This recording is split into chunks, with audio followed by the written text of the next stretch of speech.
चैतन्याय कृष्ण प्रेम प्रदायते कृष्णाय कृष्ण चैतन्य नामने गौर ऋषि नमः है। ये जो बात चैतन्य महाप्रभु की बताई है उसमें श्री चैतन्य मनोभीष्टम स्थापितम येन भूतले।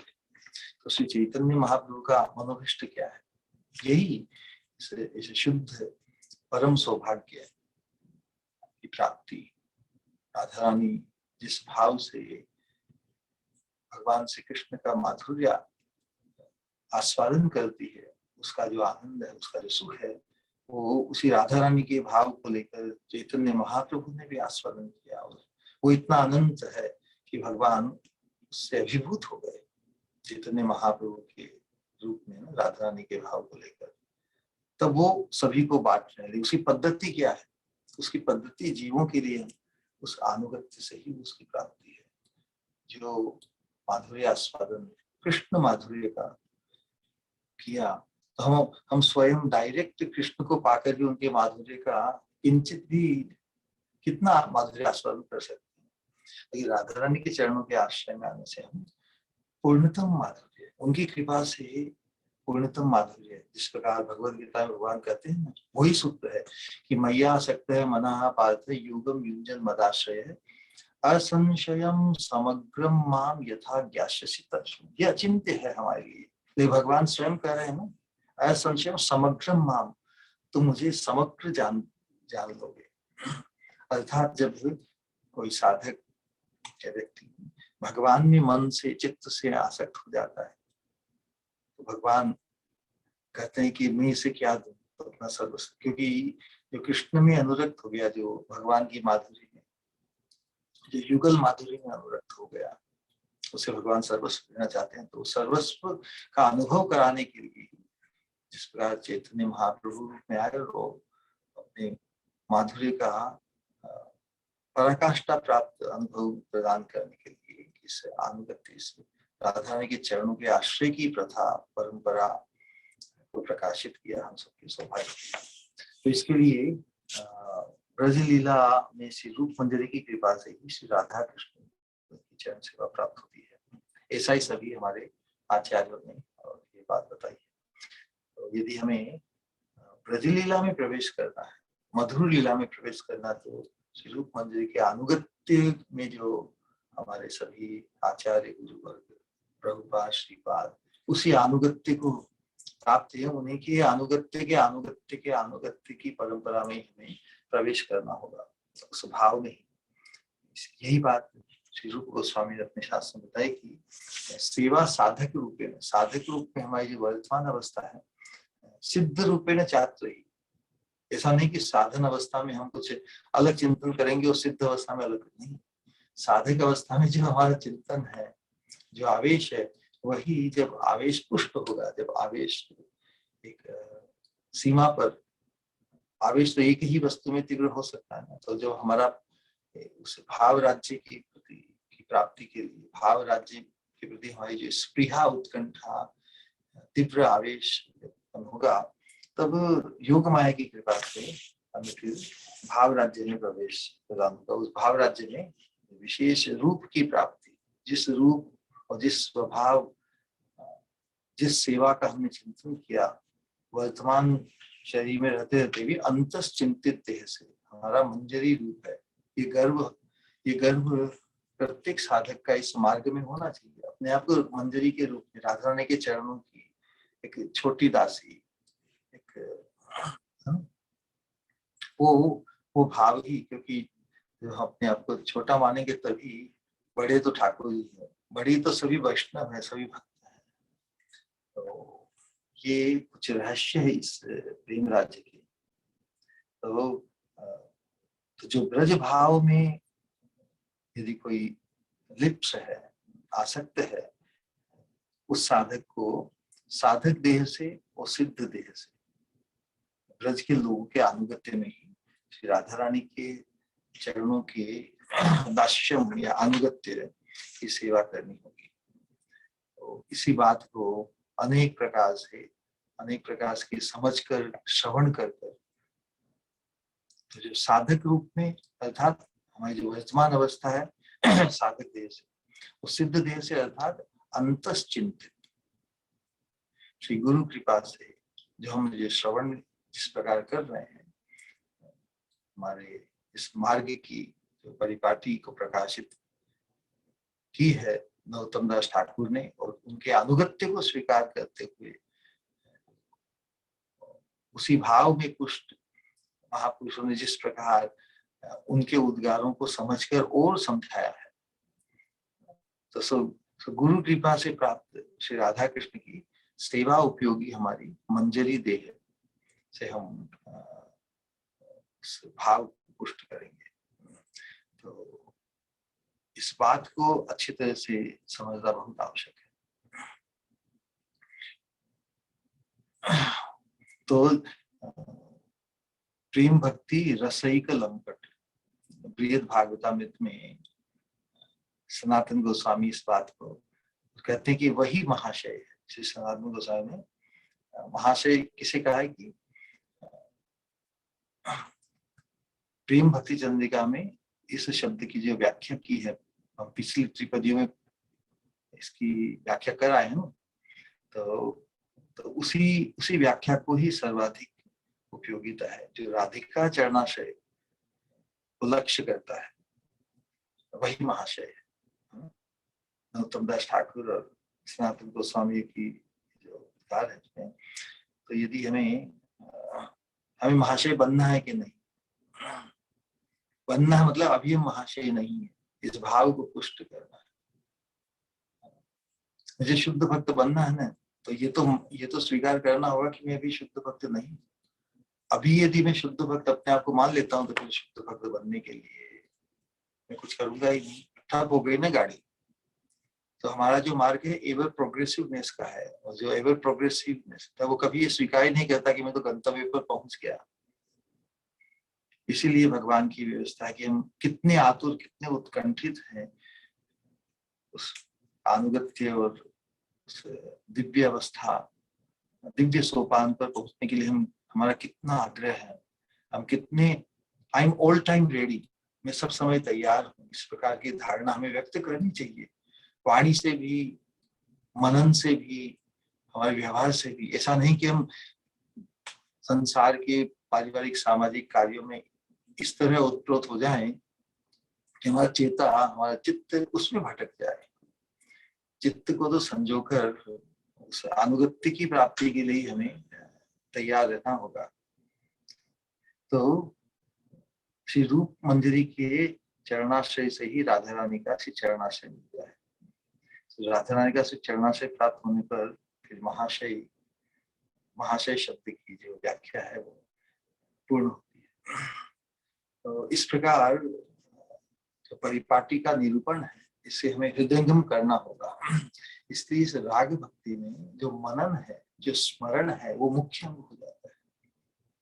स्मरण में जब हमारी सततता, इंसेसेंट, इस प्रकार हम भगवान के नित्य दास हैं, ये तो हमारा स्वरूप है, लेकिन नित्य होते भी निरंतर उनका स्मरण होता है कि हमें, तो जिस भाव को पाकर हमारा निरंतर स्मरण, उनके चरणों के प्रति आकर्षण, उनकी सेवा, उनके सुख के चिंतन में हो जाए, तो वही भाव की सिद्धि है वास्तव में।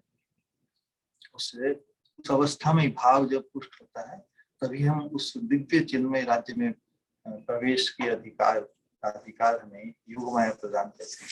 तो इस चीज का निरूपण करते हुए अब ये जो मंजरियों का जो विधान किया है, उसका थोड़ा निरूपण करना आवश्यक है। तो यहाँ पर 6 मंजरियों के नाम उन्होंने गिनाए। श्री रूप मंजरी सार, श्री रति मंजरी आर, लवंग मंजरी मंजू लाली, श्री रस मंजरी संगे, कस्तूरी का आदि रंगे, प्रेम सेवा करी कुतूहल।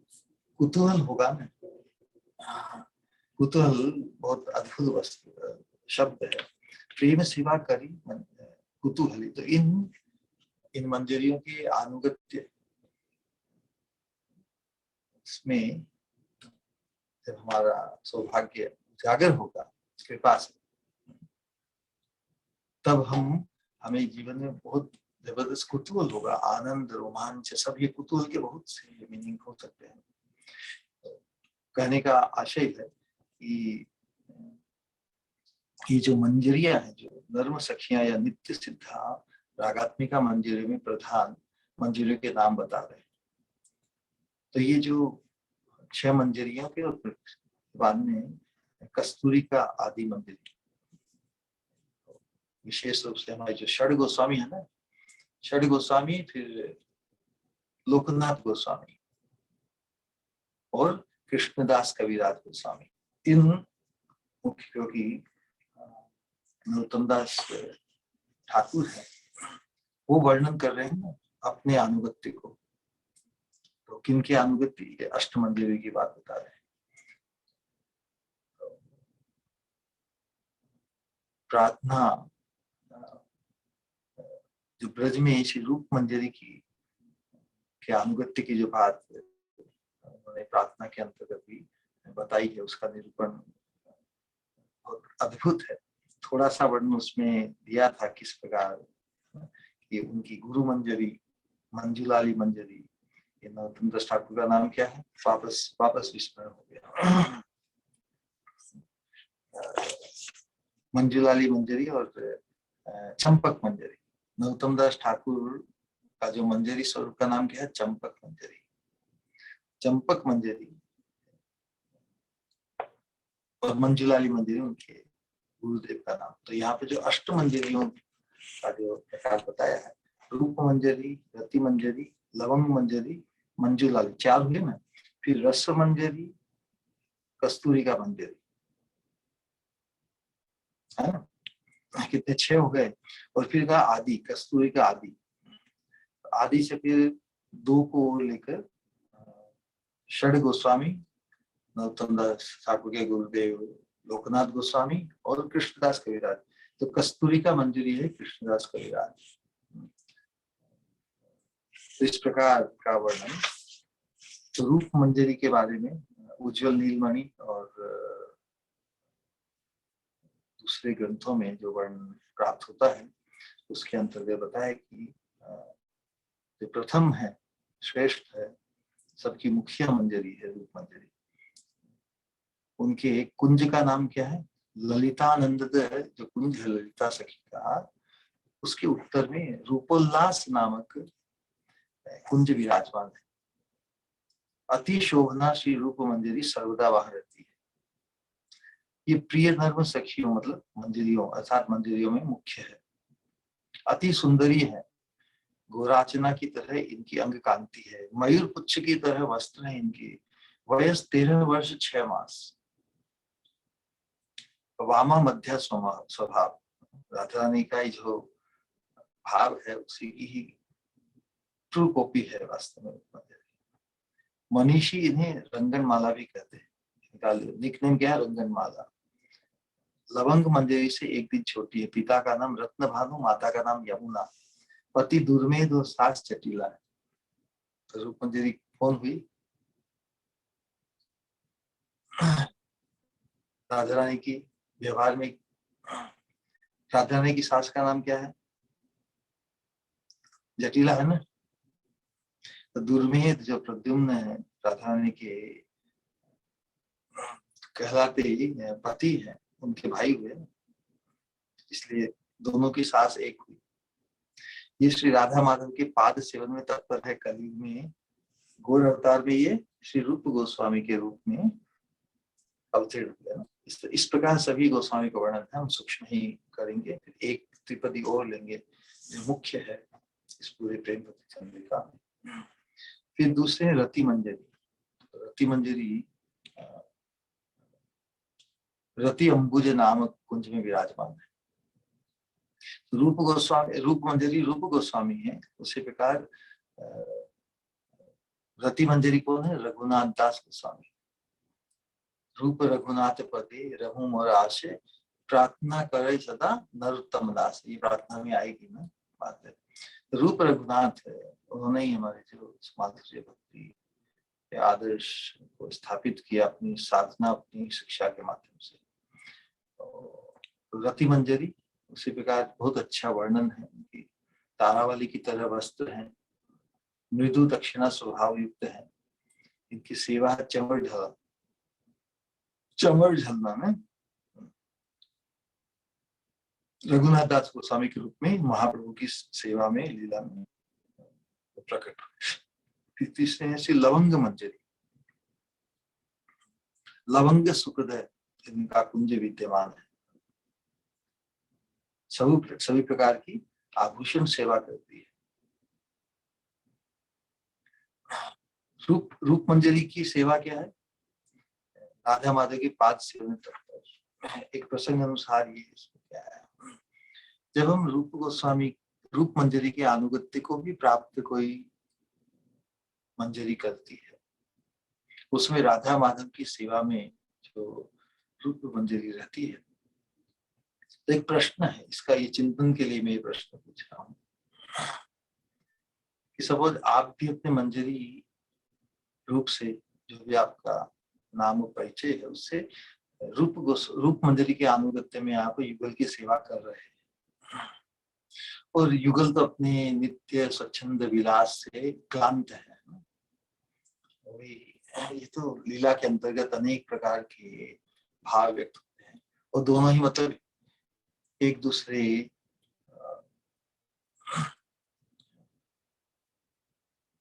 के कारण, क्लांत होने के कारण, बाल जैसे बिखरे हुए हैं, फूल इत्यादि, दोनों क्लांत होने के कारण परस्पर एक दूसरे का ध्यान नहीं कर पा रहे हैं। तो उस समय इस मंजरियों की सेवा की आवश्यकता होती है। श्याम राधा रानी का भाव है, मेरे श्याम क्लांत है। राधा रानी उस अपनी खुद की क्लांत अवस्था में भी ऐसा सोचती है, श्याम की सेवा कैसे हो। तो विचार कीजिए कि अब 2 जनों की सेवा करनी है, कम से कम 2 मंजरियां तो चाहिए। तो राधा रानी की को भी सेवा की आवश्यकता है और श्याम को भी सेवा की आवश्यकता है। ये चिंतन मनन थोड़ा कीजिए, तो आपको किन की सेवा प्राप्त होगी? आपको राधा रानी की सेवा प्राप्त होगी या श्याम की प्राप्त होगी? ये प्रश्न है।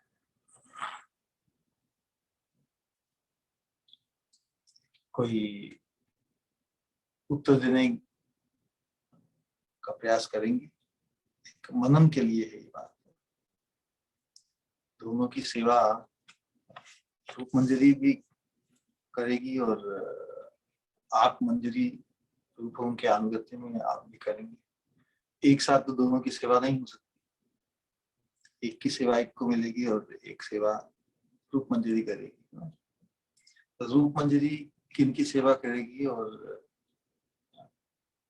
उनके अनुगत्य में जो मंजरी है उसको यदि तुम ही हो तो तुम्हें कौन सी सेवा, किन की सेवा मिलेगी?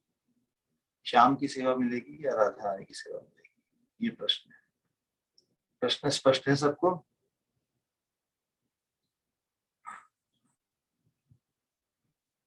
प्रयास कीजिए।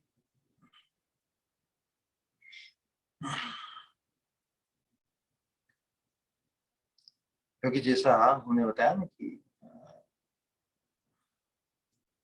इनका जो भाव है रूप मंजरी का कैसा है, राधा रानी का ही है। राधा रानी श्याम सुंदर के बारे में जो अनुभव करती है, जो सोचती है, वैसा ही उनका स्वभाव है। जब राधा रानी स्वयं श्याम की सेवा करने की अवस्था नहीं है, तो वो जब चाहती कि मेरे श्याम को श्री रूप मंजरी ही संभाले, श्याम की सेवा रूप मंजरी को मिलेगी। उनके अनुगत्य में जो मंजरी है वो राधा रानी की सेवा संभाल लेगी। इस प्रकार से तो उस दृष्टिकोण से हम अनुगत्य में रहकर ऐसा नहीं कि वो सेवा मुझे क्यों नहीं प्राप्त हुई, क्योंकि जो राधा रानी को अभीष्ट है वही हमारा अभीष्ट है ना। तो उस दृष्टिकोण से हमें जो सेवा प्राप्त हो वो भी परम सौभाग्य ही है। तो ये राधा माधव के पाद सेवन में तत्पर थे। तो रूप मंजरी की जो सेवा है राधा रानी के साक्षात चरणों की सेवा। रति मंजरी की सेवा क्या है जो बताया, चंवर ढुलाना, जो रघुनाथ दास गोस्वामी। लवंग मंजरी जो सनातन गोस्वामी है, उनकी सेवा क्या है, सभी आभूषण सेवा करते हैं। रसमंजरी, रसमंजरी जो रघुनाथ भट्ट गोस्वामी, रघुनाथ भट्ट गोस्वामी जो हुए, श्रीमद् भागवतम का जो अनुशीलन, श्रीमद् भागवतम का जो पाठ करते थे, कथा करते थे, वो बहुत अद्भुत होती थी। षड गोस्वामी वृंदावन में उनसे भागवत श्रवण करते थे, रघुनाथ भट्ट गोस्वामी। इनकी परंपरा में ही वृंदावन में भी एक अच्युत लाल जी भट्ट है, उन्हीं की परंपरा में आते हैं। तो उनकी परंपरा में आते हैं, बहुत ही रोचक अद्भुत कथा करते हैं। तो उनका जो इनकी वस्त्र सेवा है रसमंजरी की, रसमंजरी है रघुनाथ भट्ट गोस्वामी। फिर गुण मंजरी, पांचवी सखी गुण। तो गुण मंजरी कौन है? रघुनाथ गोपाल भट्ट गोस्वामी। सेवा शैया रचना, इनकी सेवा क्या? भगवान की शैया रचना की सेवा है, और गौर अवतार में गोपाल भट्ट गोस्वामी के रूप में है। फिर है विलास मंजरी, विलास मंजरी है गौर अवतार में श्री जीव गोस्वामी। सेवा है इनका जलदान, प्रत्येक एक विशेष विशेष सेवा होती है। अनंत मंजरी, ये हम हमारी कल्पना के अतीत है, इसलिए से अचिंत्य अचिंत्य मानकर ही अचिंत्य मानकर ही इसकी महिमा, इसका आकलन, इसका एप्रिसिएशन हम करेंगे। और हम संसार के सापेक्ष में, संसार की वस्तुओं के साथ किसी भी लेवल पर हम इसकी तुलना नहीं कर सकते।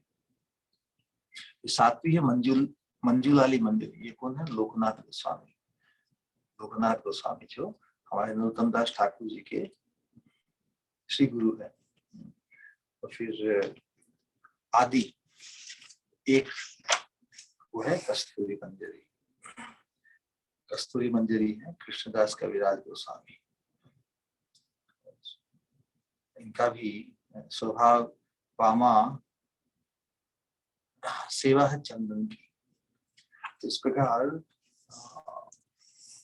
जब सभी की इस प्रकार की अंतरंग सेवा है युगल युगल प्रीति में, तो उनके अनुगत्य को जब हम प्राप्त करेंगे, उनके संग को जब प्राप्त करेंगे, तो हमारे हमारे आनंद की सीमा, हमारी आनंद की सीमा नहीं रहेगी, असीम हो जाएगा वो आनंद।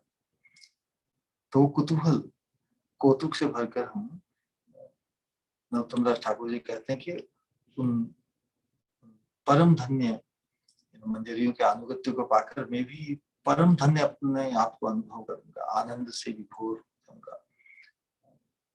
प्रेम सेवा करी कुतूहल। तो कुतूहल कहने का, कुतूहल जहाँ भी होता है वहाँ आनंद तो होता ही है, एक चमत्कार होता है, एक उत्सुकता होती है, एक भाव होता है, एक उत्सव। कोई मजाक भी करते हैं तब कुतूहल होता है कि नहीं। तो नर्म वाक्य को लेकर जो वहाँ की सेवा परिपाटी, स्वच्छंद, सभी के चिंतन में युगल प्रीति, राधा रानी का जो सौभाग्य है, राधा रानी की जो एक्सक्लूसिव पोजीशन है, उनको हमने, उनके अनुगत्य को, उनकी सेवा को हम प्राप्त करके कितना अपने आप को धन्य मानेंगे ना। लेकिन अभी तो हमारा प्रवेश करना बाकी, इसलिए कुतूहल तो अभी से ही शुरू हो जाना चाहिए ना। तो उत्सुकता, विस्मय, अनेक प्रकार के जो हमारी कुतूहल होता है, तो हमारी जो नयनों की जो चितवन है वो भी नाचने लगती है, मन में भी बहुत उत्सव जैसा आ जाता है, वाक्य में भी एकदम वो उल्लास, आह्लाद झलकता है ना, जब कुतूहल होता है किसी चीज को, किसी चीज में। तो इसी प्रकार हम भी जो अनेक प्रकार के जो भावों का वर्णन, संचारी भाव, व्यभिचारी भाव, वो कुतूहल के कारण ही साधक में अपने सिद्ध देह के चिंतन, वहां तो लीला विलास में वो जो भाव है वो तो वर्धनशील होते हुए आगे बढ़ते ही चले जाते हैं। तो वास्तव में उस सौभाग्य को पाने का कुतूहल तो वर्तमान अवस्था में वो जो भक्ति विनोद ठाकुर गाते हैं ना, कभी एक दिन हो गया हमारा, बहुत से भजन गाए हैं। लालसामयी प्रार्थना भी है, कब वो सौभाग्य प्राप्त होगा, कांदिया बेड़ा वो देह सुख छाड़ी, क्या है, कांदिया बेड़ा वो देह सुख छाड़ी, नाना लता तरुतले, कवि गौर बने सुर धुनी तटे, हाराधे हा कृष्णा बली, कांदिया बेड़ा वो देह सुख छाड़ी, नाना लता तरुतले। बहुत से भजन हैं, स्मृति में तो नहीं है, लेकिन बार बार इनका भी अनुशीलन हम करेंगे तो हमारी स्मृति में, फिर जब भी हमें समय, जब भी हम वाक्यों को, शब्दों को प्रकट प्रेम पूर्वक, भाव पूर्वक उसका अनुशीलन करना चाहिए। अब आज की त्रिपदी में विशेष रूप से बता रहे हैं, ए सब अनुगाहया प्रेम सेवा निबो चाहिया, इंगिते बुझी भो सब काज, रूपे गुणे डगमगी, सदा हबो अनुरागी, बसती करीबो सखी माझ।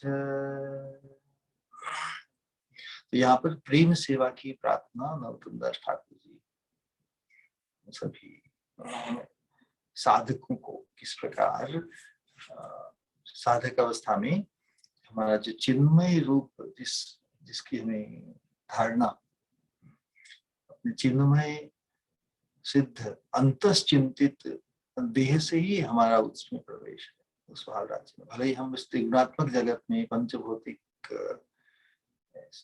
परिवेश में हैं, फिर भी अंतःकरण से हम उस दिव्य राज्य में अपने अंतश्चिंतित देह से प्रवेश कर सकते हैं। ये रागानुगा भजन का मुख्य हाल जो है ना, स्मरण भक्ति। तो नित्य सिद्धा जो मंजरियों के अनुगत्य में प्रेम सेवा की योग्यता प्राप्त करने की अभिलाषा कर रहे हैं ना, अभिलाषा ना, बसती करीबो सखी माझ है। तो किस प्रकार की अभिलाषा, जिस प्रकार लालसा में ही प्रार्थना है, राधा कृष्ण प्राण मोर कालिंदीर कूले खेली कदम्बे रवाना, रतना वेदीर ऊपर बशाभोजन, श्याम गौरी अंगे दिवो चंदनेर गंध, चामर झुलाबो कभी, है ना, कब वो सौभाग्य हमें प्राप्त होगा, चामर झुलाबो कभी। ये जो कभी शब्द है, यही लालसा है, यही उत्कंठा है। नयनम गलतश्रुधारया वदनम गदगद लुब्धया गिरा, पुलकई वपु पुलकई निचितम वपु कथा तव नाम ग्रहणी भविष्य। ये कब सौभाग्य मेरा होगा, जब आपका नाम ग्रहण करते समय मेरी ये अवस्था होगी। नयनों से अश्रुधा, नयनम गलतश्रुधारया वदनम गदगद, वदन में रोमांच होगा, गदगद पुलकई, रोमावली पुलकित, रोमावली उठ जाएगी। पुलकई निचितम बपू कला तव नाम ग्रहण भविष्य। ये इस भाव को पाने की, इस सौभाग्य को पाने की हमें प्रार्थना करनी चाहिए। देखिए, जिस राज्य की हम चिंता का, वहां पर फिर इस जड़ संसार पदार्थ की चिंता का तो स्पर्श भी नहीं रह सकता। तो हम जिस परम सौभाग्य को पाने का जो एकमात्र रहस्य, अपनी नगण्यता का बोध हमें सतत हो, क्योंकि उस नगण्यता का बोध होने से ही हम उस कृपा को आकृष्ट कर पाएंगे। हम जो भी साधना करते हैं, साधना करते हुए हमें हमारी योग्यता का भाव नहीं आ जाए, हमारी श्रेष्ठता का भाव नहीं आ जाए, दैन्य भाव की रक्षा हमें सतत करनी होगी। क्योंकि भगवान की आंखों से, भगवान की दृष्टि से, भगवान की बुद्धि से तो हम दूर नहीं है ना। वो तो हमें देख ही रहे हैं, वो हमें सुन ही रहे हैं, हमारे मन में क्या चल रहा है, क्या चिंतन चल रहा है, वो भी सब जानते हैं, वो सुनते हैं, देखते हैं। तो फिर असत में कैसे हमारा प्रवेश होगा? नहीं है। ये जब बोध हो जाए कि भगवान सतत हमें देखते हैं, हमारे मन की भी सुनते हैं, तो हम क्या मन में चिंतन चल रहा है, क्या वो अनुकूल है उनकी तरफ बढ़ने के लिए? नहीं है अनुकूल तो उसको छोड़ देंगे। तो कर्मणा मनसा वाचा हमारा होलिस्टिक ट्रांसफॉर्मेशन, शुद्धिकरण, पवित्रीकरण हो जाता है चेतना का। तो उसके लिए क्या हम तैयार हैं? अनंत जन्मों में अनंत अवसरों को हमने गंवाया है, इस वर्तमान अवसर को हम नहीं गंवाएंगे। इस वर्तमान अवसर को तो हम इस तरह सजाकर इसका उपयोग करेंगे कि हम इस परम धन्य करने के लिए जितने महाप्रभु आए हैं, हमें उसकी महिमा, उस सौभाग्य को पूरे पूरे हृदय से, पूर्ण हृदय से हमें स्वीकार करना होगा। तो उस सौभाग्य की, नित्य सिद्ध मंदिरों के अनुगत्य में प्रेम सेवा की प्राप्ति के सौभाग्य की योग्यता पाने के लिए यहाँ पर प्रार्थना करेंगे, प्रेम सेवा की प्रार्थना। पहले क्या करेंगे? ये सब अनुगा हैया प्रेम सेवा निभो चाहिए। इस प्रेम सेवा को हमें मांग के लेना है, कुछ चीजें मांगे बिना नहीं मिलती। वो तो कहते हैं बिन मांगे मोती मिले, और मांगे मिले ने भीख, संसार की परिभाषा है। लेकिन हम जिस प्रेम राज्य को लक्ष्य कर रहे हैं, वहां पर ये परिभाषा से ऊपर उठना है। बिन मांगे मोती मिले, मांगे मिले, ये संसार के स्तर पर। लेकिन प्रेम राज्य की सेवा तो मांगने से ही, और किन से मांग लेंगे? जिनके अनुगत्य को हमने प्राप्त किया, जो इस सेवा को प्राप्त है, उन मंजरियों से ही हमें मांग लेंगे। प्रेम सेवा निभो चाहिए वास्तव में। और कहा कि इंगिते बुझिबो सब काज है।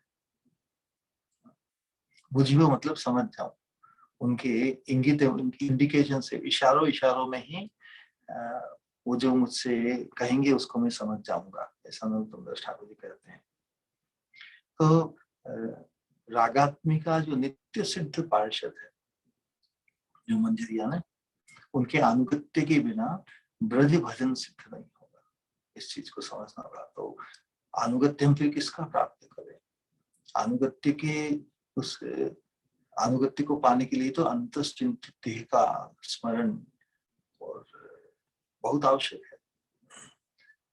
और तो इस प्रकार, जिस प्रकार पिछली बार निरूपित किया कि हमारे जीवन में जो श्री गुरु के प्रति भी हमारा जो भाव है, श्री गुरु भगवान के नित्य पार्षद है, उनके प्रति रागात्मिक पार्षद की बुद्धि। तो क्योंकि अनुगत्य की साक्षात अनुभूति हमें इस संसार में, किसी के अनुगत्य को तो हमें स्वीकार करना ही होगा। हम यदि श्री गुरु को एक साधक के रूप में, कि ठीक है हमसे 20 साल सीनियर है, 25 साल सीनियर एक साधक, हमसे थोड़े श्रेष्ठ है, हम भी इतने सालों में उनके जैसे या उनसे भी श्रेष्ठ हो जाएंगे।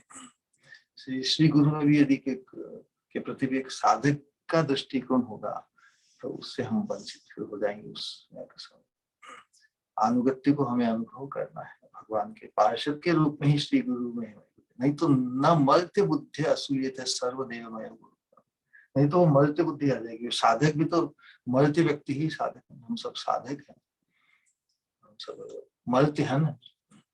इसलिए श्री गुरु में वो आपात दृष्टि से वो साधक है, लेकिन शिष्य के लिए उनमें सिद्ध भाव कि वो भगवान के पार्षद है, रागात्मिक भक्त के रूप में। क्योंकि अनुगत्य हमें रागात्मिक भक्त का करना है, रागात्मिक ये मंजरियों का करना है।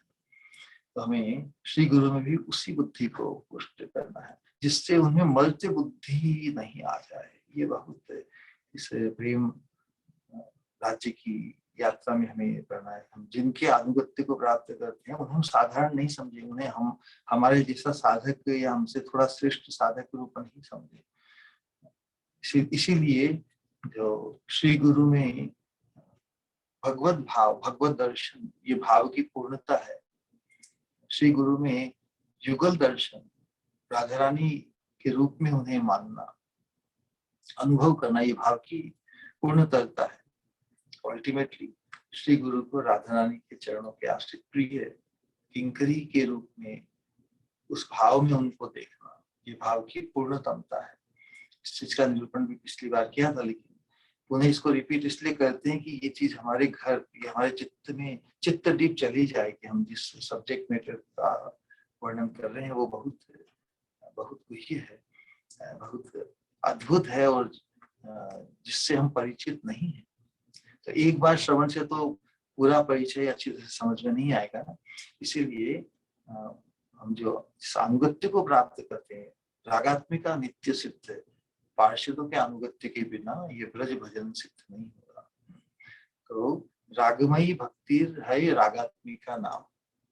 रागमयी भक्ति है वो तो ब्रजवासियों की है, उनका सुनकर, उसको सुनकर जब हम लुब्ध होते हैं, इसीलिए जब कृष्ण लीला का वर्णन करते हैं तो विशेष रूप से माधुर्य रस में गोपियों के साथ, राधा रानी के साथ भगवान का जो विलास है उसका श्रवण करके उनकी सेवा में जो नियुक्त है, उनकी जैसी सेवा हमें भी प्राप्त हो, ऐसा जब लुब्ध चित्त होता है हमारा, तो उसकी प्राप्ति के लिए जो उस सेवा को प्राप्त है, उनके अनुगत्य को प्राप्त करने का लोभ है, किसी किसी भाग्यवान को प्राप्त होता है।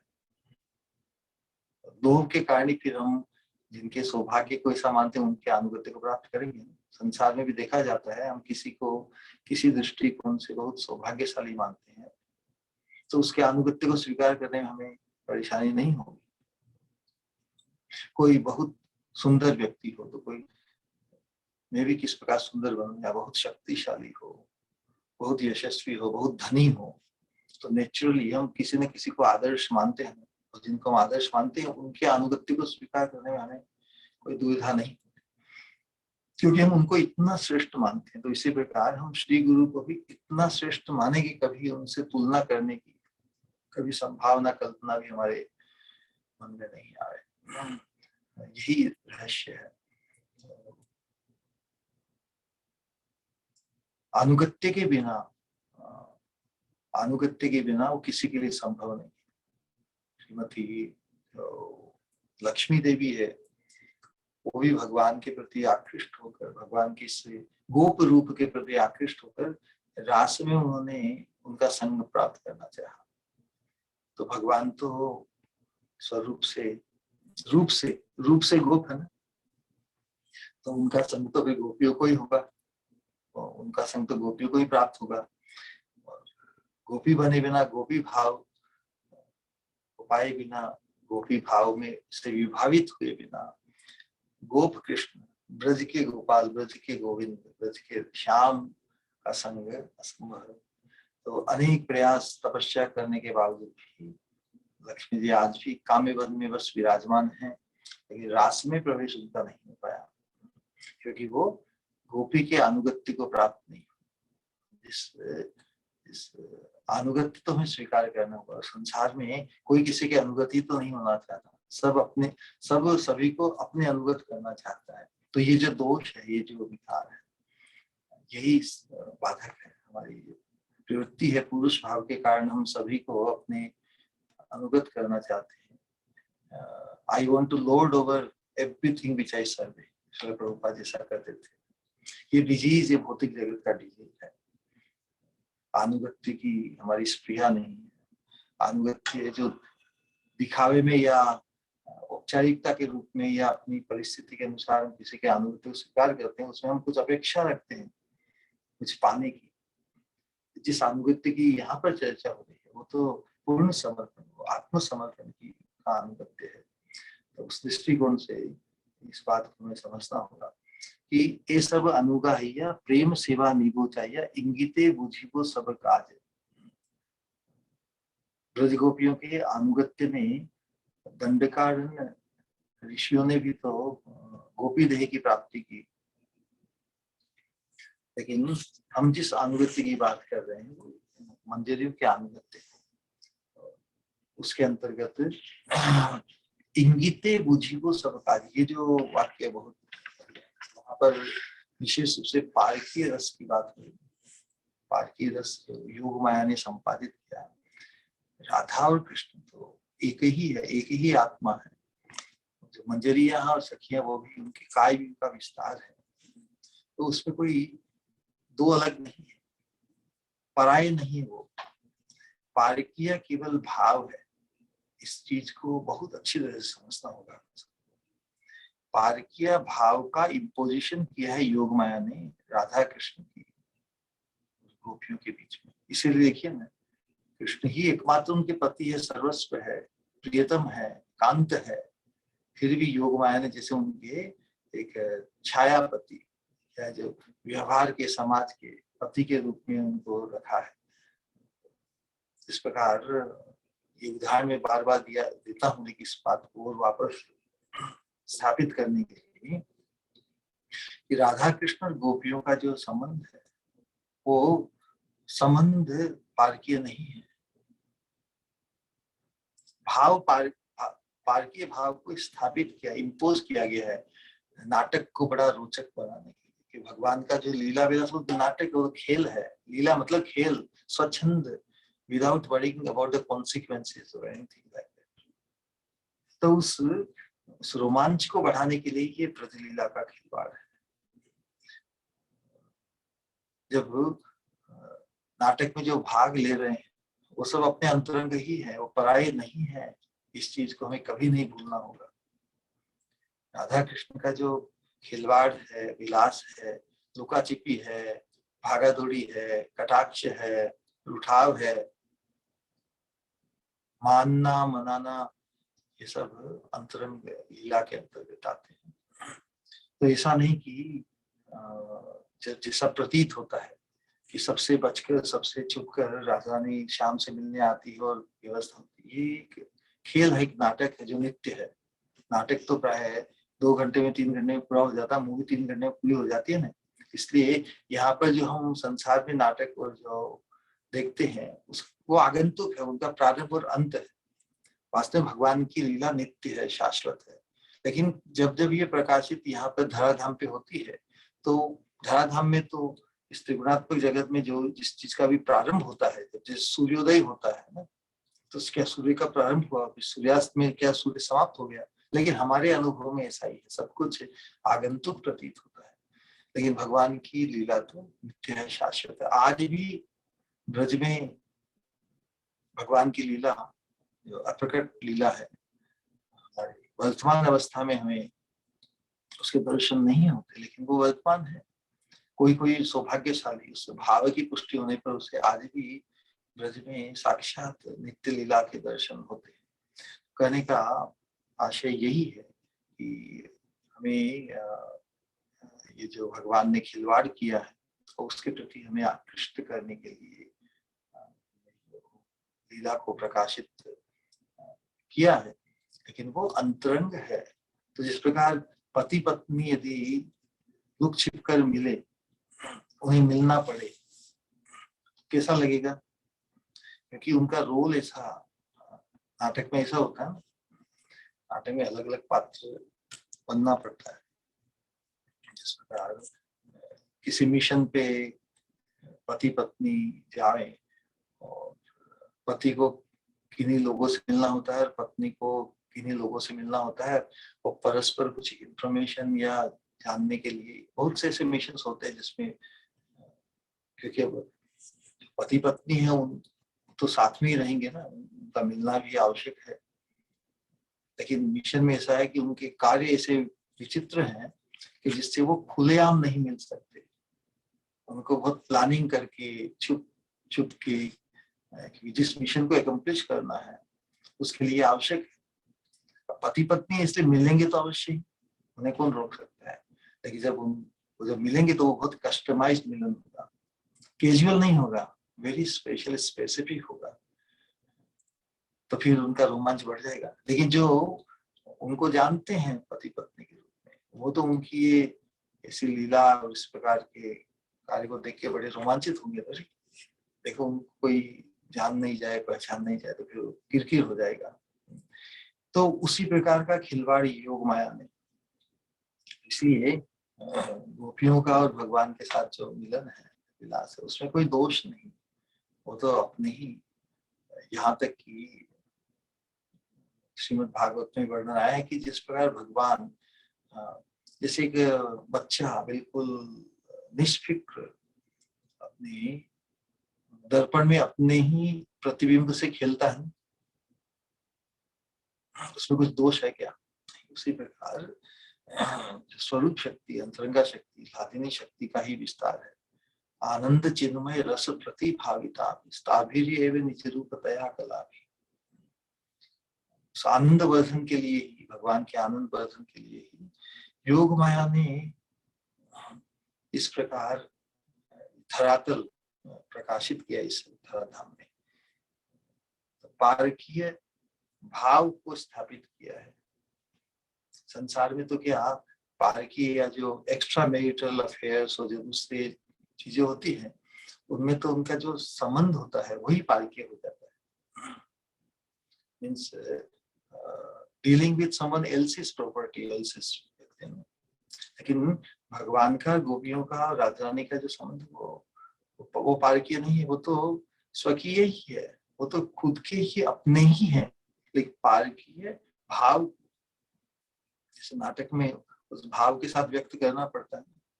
पर्दा जब गिरता सब अंदर मिले हुए ही होते हैं सब, बाहर उसी प्रकार एक प्रकार का एक बड़ा ही रोचक, बड़ा ही रोमांचक नाटक की प्रस्तुति है ये पारकीय भाव की लीला का विलास है। और उसमें दोनों का जो आवेश होता है बहुत श्रेष्ठ हो जाता है ना। मिलन के लिए इतनी बाधाओं को और रुकावटों को पार करके जब मिलन होता है तो वो बहुत रोमांचक होता है। तो आनंद वर्धन के लिए ही नए नए कुतूहल, नई नई परिपाटियां योग माया अपनाती है युगल प्रति कृष्ण के, राधा रानी के आनंद वर्धन के लिए। तो यहाँ पर जो बात बताई है रूप गोस्वामी नरोत्तम दास ठाकुर जी कि श्री रूप आदि मंजरियों के अनुगत होकर प्रेम सेवा मांग लूंगा, प्रेम सेवा नीबो चाहिए, तथा उनसे प्रेम सेवा मांग कर ले लूंगा। केवल सेवा न कर प्रेम सेवा नीबो चाहिए। तो प्रेम सेवा ये साधारण सेवा नहीं, ये प्रेम सेवा है। यहाँ पर प्रेम का भाव है, जितने प्रमाण में प्रेम या आसक्ति भाव है उतने प्रमाण में ही सेवा करने की हमारी जो स्पृहा है, यदि प्रेम युक्त है तभी भगवान को आकृष्ट करेगी। केवल सेवा नहीं कर प्रेम सेवा करने का यही आशय है, विशेष उद्देश्य यही है। प्रेम ही भगवत सेवा का श्रेष्ठ उपचार है। उपचार मतलब साधन।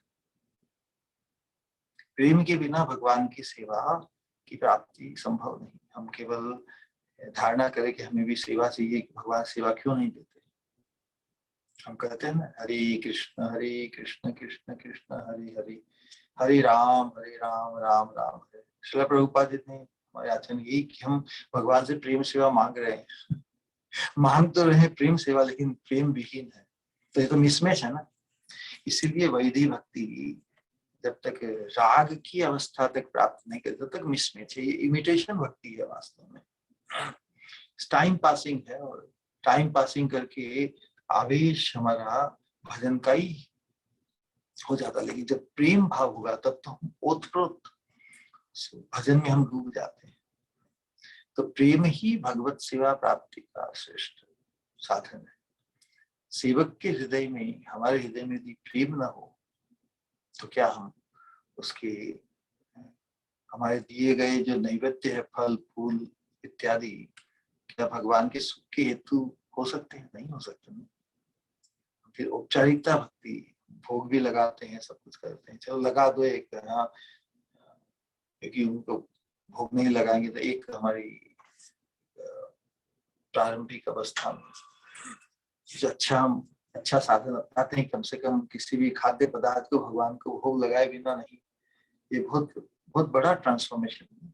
सहज हमारी संस्कृति में सहज था पिछले 60-70 वर्षों पहले, लेकिन आजकल तो लोग प्राय पूरे विश्व में खुद के लिए ही खाते हैं और बस पशुओं की तरह ही बस सेल्फ सेंटर्डनेस पूरा है। तो सेल्फ सेंटर्डनेस अभी भी है हमारी चेतना में। सेल्फ सेंटर्डनेस तो बहुत डीप रूटेड है। हम जो साधन थोड़ा अपनाते हैं कि चलो कम से कम भगवान को भोग लगा के खाएंगे, फिर भी वासना तो खुद के भोग की ही है ना। जहाँ प्रेम का भाव है तो भगवान को, जहाँ प्रेम का भाव भगवान देखते जाए तो हम अपने आप का सेल्फ एनालिसिस कर सकते हैं कि हम जो भी उपचार साधना के अंतर्गत अपनाते हैं उसमें हमारा फोकस कहाँ है। फोकस भगवान का सुख है या केवल औपचारिकता है? जहाँ भगवान का सुख का चिंतन है वही प्रेम है। वैसा चिंतन वैसा भाव होने से ही हमारा जो नैवेद्य है भगवान के सुख का हेतु बनेगा। हम केवल औपचारिकता कर रहे हैं नहीं। इसीलिए भोग अर्पण करते समय इस लालसा को, उत्कृष्ट लालसा को इग्नाइट करने के लिए हमें एक भजन प्राय गाते हैं, राधा कृष्ण प्राण मोर जुगल किशोर। ये पूरे ग्रंथ में कंक्लूजन है। राधा कृष्ण ये लालसा में जो प्रार्थना है, ये प्रेम भक्ति चंद्रिका और प्रार्थना के अंतर्गत जिस अभिष्ट को हम पाना चाहते हैं उसका प्रकाश है राधा कृष्ण प्राण मोर जुगल किशोर। लालसा में प्रार्थना है, इसको यदि हम भगवान के प्रति अर्पित जो नैवेद्य करते हैं उस समय यदि हम ये चिंतन करें अपने आप को, श्री कृष्ण चैतन्य प्रभु दासेरनुदास सेवाभिलाष करे नरोत्तम दास। तो साधक से फिर अंतश्चिंतित से श्री कृष्ण चैतन्य कौन है? राधा कृष्ण नहीं अन्य। महाप्रभु श्री गौरांग, राधा कृष्ण नहीं अन्य। तो वहां पर अंतश्चिंतित है नहीं, जहां पर युगल स्वरूप की जो महाप्रभु, महा अर्थात महाभाव से संपन्न राधा रानी, प्रभु अर्थात सर्वेश्वर श्याम, महाप्रभु श्री चैतन्य, महाप्रभु श्री गौरांग, राधा कृष्ण नहीं अन्य।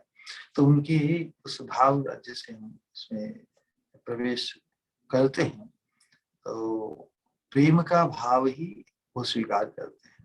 भगवान प्रेम के भूखे हैं, जो लौकिक कहते हैं भगवान प्रेम के भूखे हैं। तो भगवान तो क्योंकि जो रस स्वरूप है, प्रेम स्वरूप है, तो जहाँ पर उस भाव से उनके प्रति जब हम प्रस्तुति करते हैं तभी वो स्वीकार करते हैं।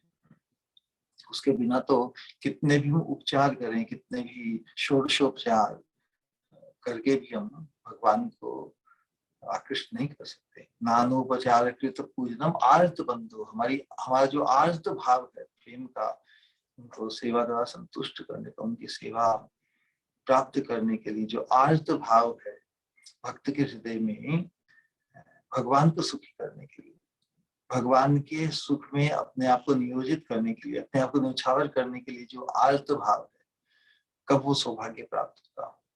तब भगवान उसके आर्त भाव के प्रति, आर्त बंधु, भगवान का एक नाम क्या है? आर्त बंधु। जो आर्त भाव से भगवान की सेवा के लिए उन्हें पुकारता है, भगवान के दर्शन पाने के लिए, तो भगवान के हृदय में भी सुख विद्युतम शाद, भगवान के हृदय में भी उस आर्त भाव को ग्रहण करके सुख का अनुभव भगवान करते हैं। यावत क्षुदस्ति जठरे जठा पिपासा तावत सुखाय भवतो ननु भक्ष्यते। पद्यावली में रूप गोस्वामी ने रामानंद राय के इस उद्गार को प्रकट किया है कि जब तक हमारे पेट में पिपासा या क्षुधा जब तक तीव्र न हो तब तक हमें क्या पेय और खाद्य पदार्थ आस्वादन देंगे क्या? नहीं देंगे। तो उसी प्रकार जितनी उत्कंठा, जितनी लालसा, प्रीति का भाव साधक के हृदय में होगा, उसके अनुरूप ही भगवान सुख का अनुभव करते हैं, उस सुख का अनुभव करके ही वो उस नैवेद्य को ग्रहण करते हैं। इसी बात को बताया कि आर्त बंधु श्री भगवान, भगवान का कृष्ण सुख से विगलित हो जाता है। भक्त आर्त भाव से जब भगवान को पुकारता है, भगवान की सेवा प्राप्त करने के लिए डेस्परेशन व्यक्त करता है, उसकी तुलना कितनी अद्भुत दी है कि जब बलवती पिपासा और क्षुधा हो तभी हमें आकर्षण का केंद्र बनते हैं। तो भगवान के हृदय में वो पिपासा और क्षुधा कौन जगाता है? भक्त का आर्त भाव। जब तक उधर में बलवती क्षुधा पिपासा रहती है तभी तक अन्न जल आस्वादनीय लगते हैं, आकर्षण का केंद्र बनते हैं। तो भक्त का जो आरतीमय प्रेम ही भगवान के हृदय में भक्त का सेवा उपचार ग्रहण करने के लिए उन्हें प्रेरित करता है। उनमें आकांक्षा जगाता, अरे कोई मेरे लिए इतना मर रहा है, कोई मेरे लिए इतना उत्कंठित है, इतना मुझे चाहता है। तो प्रेम तो वास्तव में चाहने का ही नाम है। पाना और पवाना ही तो भगवान का काम। हम तो बस भगवान को इतना चाहें, इस तरह चाहें कि भगवान हमें पाना चाहे, वही साधना की होता है। तो यहाँ पर हम जिससे राधा रानी की जो किंकरियां हैं, मंजरियां हैं, वो तो वास्तव सेवा रस की ही मूर्तियां हैं। सेवा रस से ही उनका गठन है, इंग्रेडिएंट, उनका पूरा जो एग्जिस्टेंस है, उनका जो व्यक्तित्व है, उनका जो रूप है, उसका गठन किससे? सेवा रस। सेवा रस से ही उनका स्वरूप गठित है। उनका प्रेम वास्तव में इतना उच्च कोटि का है कि उनके हृदय के प्रेम में ही सेवा रूप में परिवर्तित हो गया। इस प्रकार कृष्ण कृपा श्री मूर्ति, श्री गुरु का परिचय क्या है? श्री कृष्ण कृपा श्री मूर्ति। उसी प्रकार मंजरियों का स्वरूप किससे गठित है? सेवा रस से ही। सेवा रूप में ही जब उनको देखते हैं, श्याम सुंदर भी जब मंजरियों को देखते हैं तो सेवा रूप ही है। तो राधा रानी के चरणों की सेवा में इस प्रकार सेवा रूप, सेवा ही जैसे प्रकट रूप लेके आ गई, सेवा ही जैसे प्रकाशित हो गई, मतलब मूर्ति बन के आ गई। श्री कृष्ण की कृपा ही मूर्ति बनकर जिस प्रकार श्री गुरु प्रकाशित होते हैं, उसी प्रकार राधा रानी के चरणों में जो सेवा आसक्त है, वो सेवा की आसक्ति ही जब मूर्ति बनकर रूप में प्रकट होती है, वही मंजरिया है।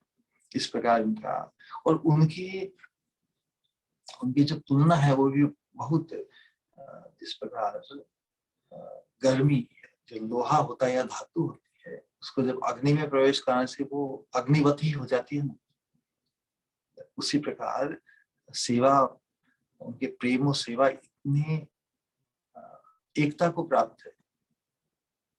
उनका प्रेम और सेवा जैसे एक अखंड वस्तु हो गई, वो सेवा मूर्ति ही है उनके प्रेम के कारण। इसलिए प्रेम सेवा पर उसी सौभाग्य को हमें पाना है, केवल एक औपचारिकता के रूप में नहीं। और ये प्रेम सेवा हमें नित्य सिद्धा मंजरियों से मांग कर लेनी होगी। श्री गुरु के प्रति भी जो वंदना भक्ति विनोद ठाकुर ने, श्री गुरु कृपा बिंदु दियो कोरोईदा से तृणापेक्षा अतिहीन, ये जितने भी हमारी इस प्रेम सेवा की स्पृहा को बढ़ाने के लिए जो भाववर्धन, दैन्य भाव की रक्षा करते हुए हम इस मार्ग में आगे बढ़ेंगे। क्योंकि यह प्रेम सेवा है, उनकी निजी संपदा है ना मंदिरों की, वो तो उसमें लगी हुई है। तो जो जिसके पास है, हमें यदि वो चीज चाहिए तो उनके पास, उनके अनुगत्य को तो उनकी कृपा की, उनको प्रसन्न करना होगा। और दैन्य भाव से ही हम किसी से हम प्राप्त करना चाहें किसी चीज को, जो हमारे प्रयास से, हमारी साधना से संभव नहीं, जो अति दुर्लभ है, उस दुर्लभ चीज को तो हमें मांग कर ही लेना होगा। ये न के न प्रकार उस चीज को प्राप्त कर किए बिना हम संतुष्ट नहीं होंगे। सभी के जब उस प्रकार की उत्कंठा हमारे हृदय में जब वो देखेंगे तो उस प्रेम सेवा को प्रदान हमें करेंगे। तो उसी प्रकार इस उत्कंठाशील किंकरी भाव साधकों को हमें क्या करना होगा? सकातर प्रार्थना। We really need it. दो चीजें होती है संसार में, एक तो होती है नीड और एक वांट। वांट मतलब नेसेसरी है, लेकिन इट्स नॉट इंडिस्पेंसिबल नहीं है। नीड उसे कहते हैं जिसके बिना हम रह नहीं सके। जैसे हवा नहीं मिले, जल नहीं मिले, आहार नहीं मिले, तो they are our basic fundamental needs. तो उसी प्रकार प्रेम सेवा की प्राप्ति हमारी नीड कब बनेगी? हम साधन भक्ति के अंतर्गत ये हमारी आवश्यकता है, ऐसा हम समझते हैं, बट नीड नहीं बनी। ये दो शब्द जो अंग्रेजी में है, वांट्स एंड नीड, फर्क है ना। हमको ये भी चाहिए, वो भी चाहिए, वो भी चाहिए, बहुत सी अनंत फालतू चीजें हमें चाहिए, लेकिन नीड है जिसके बिना हम रह नहीं सकते। There is called need. तो उसी प्रकार प्रेम सेवा के सौभाग्य को पाए बिना, दर्शन के सौभाग्य को पाए बिना हम नहीं रह सकते। उस प्रकार का डेस्परेशन हमारे जीवन में कब जगेगा? चामर ढुलाबो कभी हिरीबो मुख सब। कब मुझे सौभाग्य प्राप्त होगा कि मैं युगल के सुख के लिए चंदन का लेप उनके अंग में दिया है। चंदन की गंध भी अद्भुत है और चामर की हवा से वो गंध और फैलकर पूरे वातावरण को उनके सुख वर्धन के लिए, चामर की हवा से भी उनका सुख बढ़ेगा। चंदन की गंध तो वो ले ही रहे हैं, साथ में चामर की हवा से परस्पर परस्पर उनकी जो गंध है उसका परस्पर आस्वादन करने का जो वो आनंद ले रहे हैं, और उनके आनंद वर्धन के लिए मैं उनकी इस तरह सेवा में नियोजित हूँ। अपना इस प्रकार भाव वर्धन के लिए ऐसा चिंतन, ऐसा मनन, कॉन्टेम्पलेशन साधक का होना चाहिए। किंकरी भाव के जो साधक है उनको सकातर प्रार्थना कर उन लोगों से राधा माधव की प्रेम सेवा मान कर लेनी। वे भी अपार करुणामयी है, मंजरिया भी। कातरता देखकर योग्यता संपन्न हम नवदासी को, हम सभी को नवदासी बनना है, नई दासी। हमारा भी नंबर एक न एक दिन लगेगा ना। उसके लिए पूरी तैयारी, पूरी तत्परता के साथ, पूरी व्यग्रता के साथ, उत्कंठा के साथ वो अवश्य हमें उस सेवा दान देकर धन्य करेगी। ऐसा विश्वास, ऐसी शब्द है क्या, आशाबद्धता होनी चाहिए कि अवश्य मुझे उनके अनुगत्य को मैंने प्राप्त किया है, श्री गुरु के अनुगत्य को प्राप्त किया। श्री गुरु भी हमारी भाव की पूर्णतमता क्या है? श्री गुरु भी अंतरंग राधा माई की चरणों की दासी है, तो उनसे भी मांगना है ना। इसीलिए जितने भी पदों का जो निरूपण किया है कि उस भाव राज्य में जिनकी स्थिति है उनसे हमें वो सेवा दान मांग लेना है।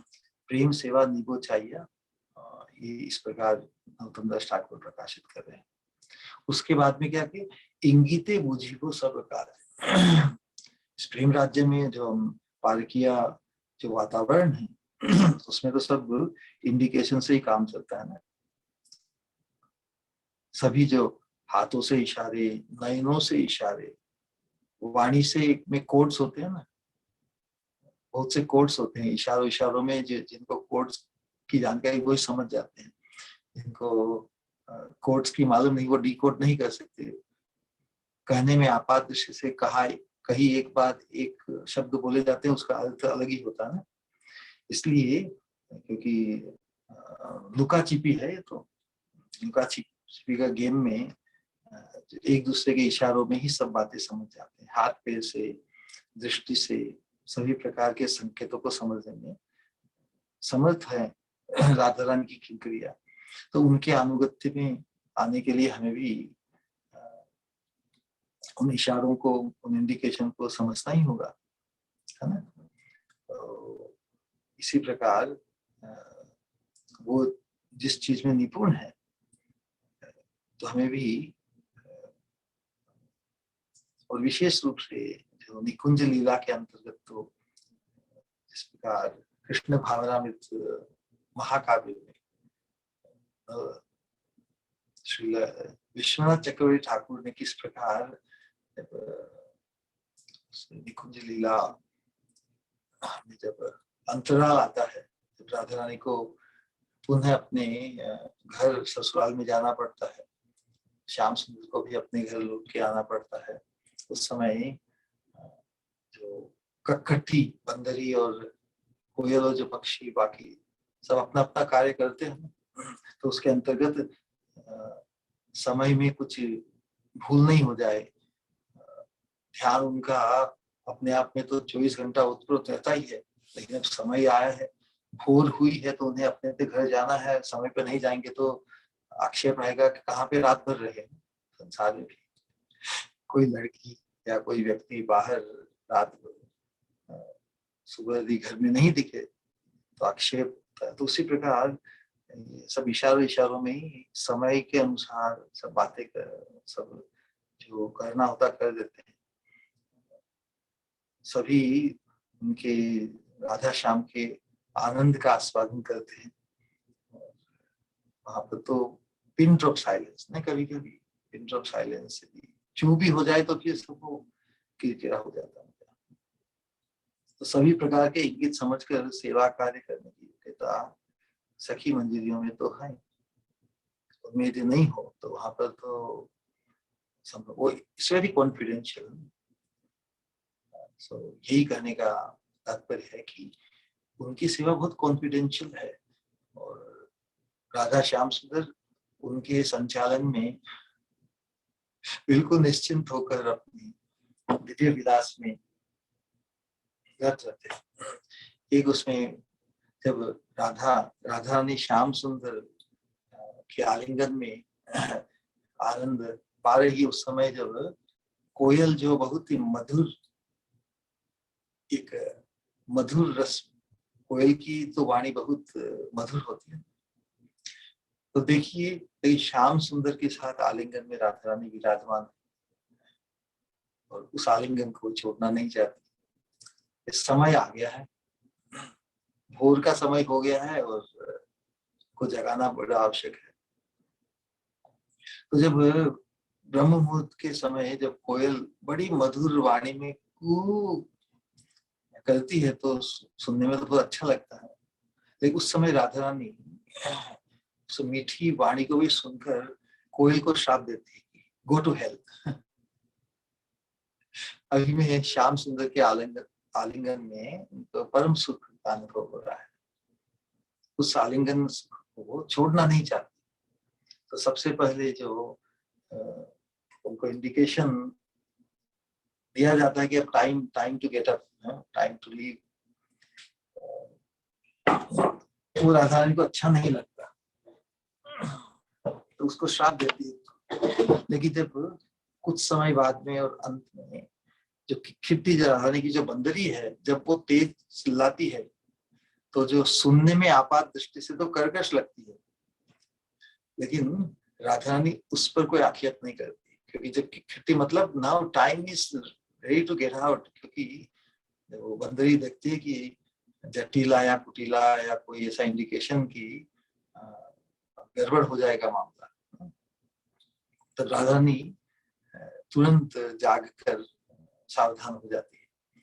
कहने का आशय है कि इस प्रेम राज्य की परिपाटी में जो इंगित से ही सब कुछ कार्य होता है, क्योंकि वो निश्चिंत होकर उस विलास के आवेश में आनंद अनुभव करते हैं। उनकी सेवा की प्राप्ति, तो हमें भी उनके अनुगत्य को पाकर ही हम उनके अंतरंग या कॉन्फिडेंशियल बन जाएंगे, क्योंकि कुंज सेवा के अतिरिक्त राधा रानी का दूसरा रोल भी है ना, ससुराल की सेवा, अपने घर की सेवा। तो मंजरियों को इन सब का बोध होना चाहिए ना, किस समय राधा रानी से क्या अपेक्षा है ससुराल में या उनके घर में। प्रातःकाल जैसे जटिला राधा रानी के शयन कक्ष में प्रवेश करके उनको उठाएगी कि बहू उठो, वो बहू वहां पे होगी नहीं तो बड़ी मुश्किल हो जाएगी बात। तो ये जो खिलवाड़ है, नाटक है, ये बहुत आनंदवर्धन, जो श्रवण करते हैं, जो राधा कृष्ण के स्वरूप को समझते हैं, मंजरियों के स्वरूप को जानते हैं, फिर भी उन्हें जैसे पापड़ बेलने पड़ते हैं। राधा कृष्ण तो नित्य युगल है, फिर भी उनको इस प्रकार के परिवेश में, ससुराल है उनका, पति है, और पति को छोड़कर पति को वंचित करके और कोई दूसरे पुरुष कृष्ण से मिलने जाते हैं। इस प्रकार का जो खिलवाड़ है, ये विचित्र लगता है संसार के स्तर पर, तो ये तो बहुत ही निंदनीय और बहुत ही अश्लाघनीय है। लेकिन जो भगवान की, राधा रानी की गोपियों के स्वरूप को जानते हैं, उनके आनंद वर्धन के लिए जो ये खिलवाड़ है, ये तो परम परम परम श्लाघनीय, परम विलास है।